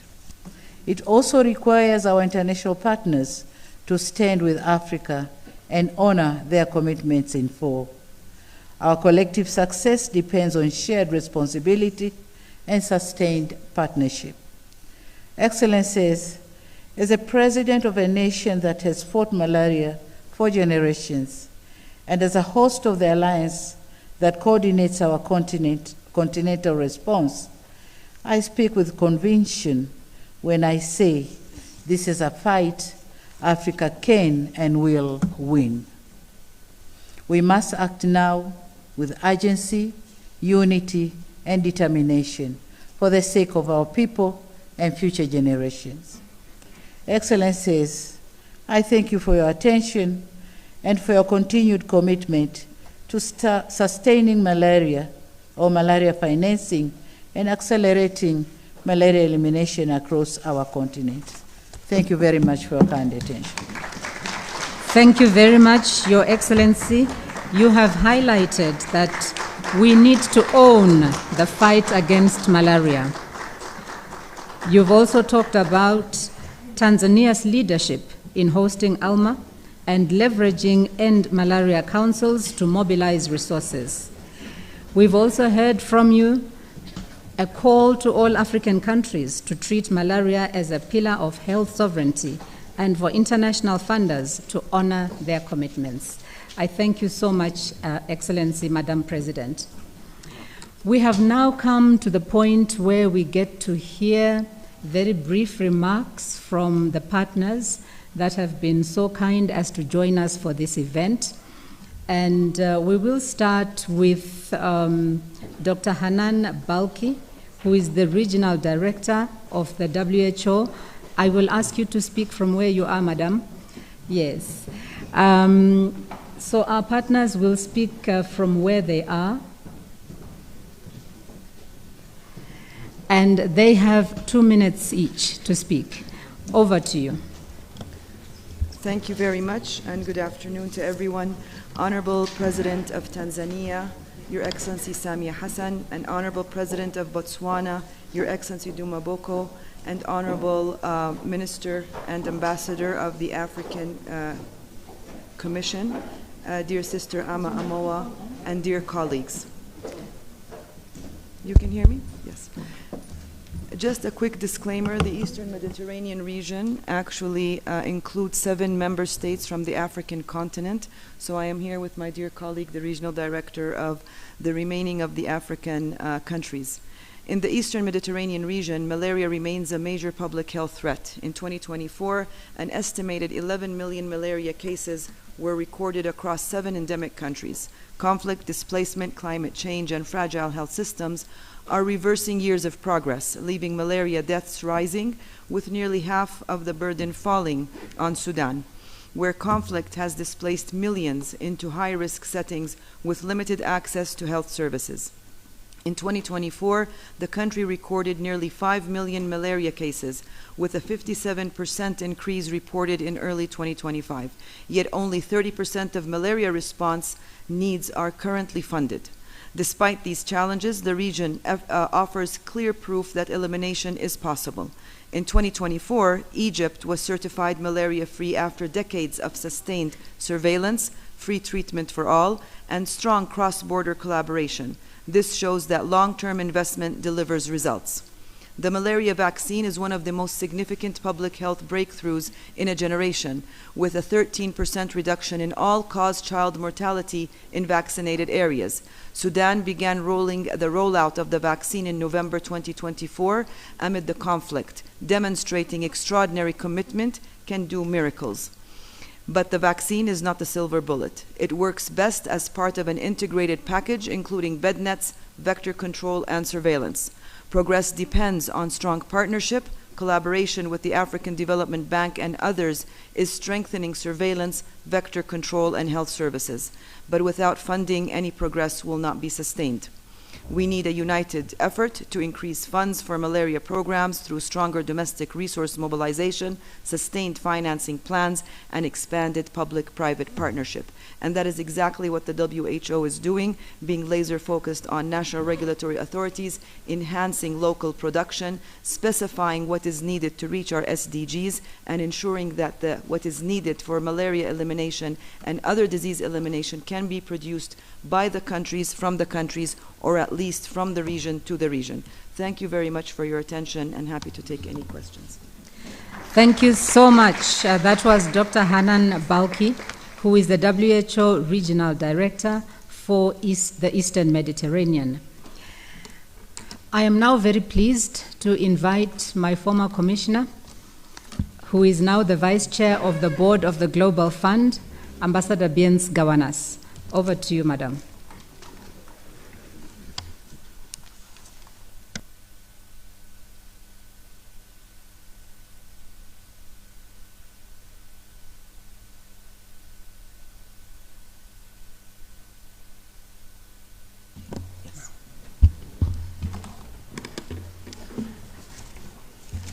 Your Excellencies, distinguished ministers, especially Dr. Motsoaledi, that I worked with for a very long time, Commissioner of Health and Humanitarian Affairs and Social Development, members of the media, partners, greetings and solidarity from the Global Fund. I'm just returning from attending the 54th board meeting that was held in Geneva. And there is general consensus that we are at a point that we need to see the situation as an urgency where gains that we have made are being reversed. The lives that we have saved, we are starting to lose. And therefore, it is our belief as the Global Fund that partnerships matter. Because the cost of inaction will be measured in lives, but also in lost productivity and lost opportunity. We believe in building stronger public-private partnerships, increased domestic investments, and also to look at opportunities of blended finance. At the Global Fund itself, we recognize that we need to do things differently. And therefore, we are making several strategic shifts to ensure we are fit for purpose, especially during these challenging times. We are strengthening our efficiency and effectiveness to stretch the impact of every dollar.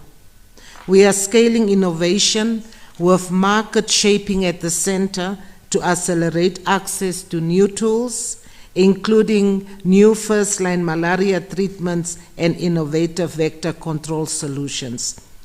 We are also investing to ensure these advances reach those at greatest risk. And then the deepening of the integration of our health services to deliver more coordinated and efficient care. At this juncture, allow me, Your Excellency, to recognize African leadership and African ownership.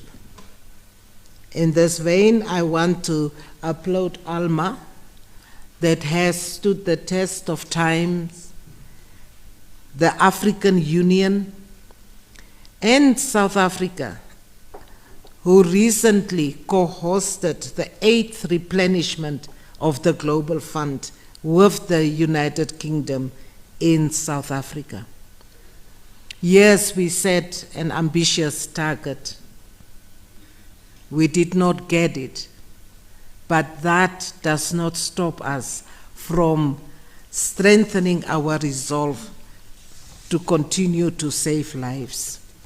Ownership does not only talk about recognizing that the disease exists, but doing something about it. And African ownership becomes very, very critical. And you have the Global Fund fullest support. Excellencies, we stand at a moment when the decisions we make about financing will determine whether we move towards a malaria-free Africa or towards a resurgence. Ending malaria is within our reach, but only if we invest decisively to restart stalled progress. The lives we save, the health systems we strengthen, the economic progress we unleash by defeating this disease. This would be among the greatest gifts our generation of leaders can leave for those who come after us. It's time to recommit ourselves with full resolve to finance this response. I thank you.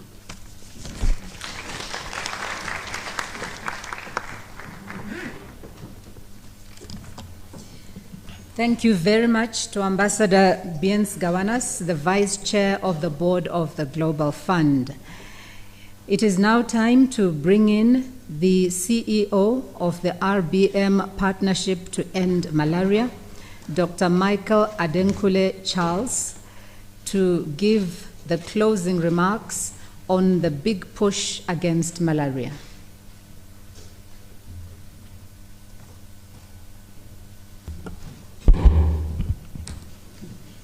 Excellency, President of Republic of Botswana, President Advocate Duma Gideon Boko, the AUC Commissioner for Health, ministers present here, our colleague regional directors of WHO, Global Fund, RBM Board Chair and ALMA Executive Secretary, good afternoon. It's a great pleasure to be able to stand before you at a moment where we call, it's an inflection point for all of us. A time for us to reflect, a time for us to take bold action.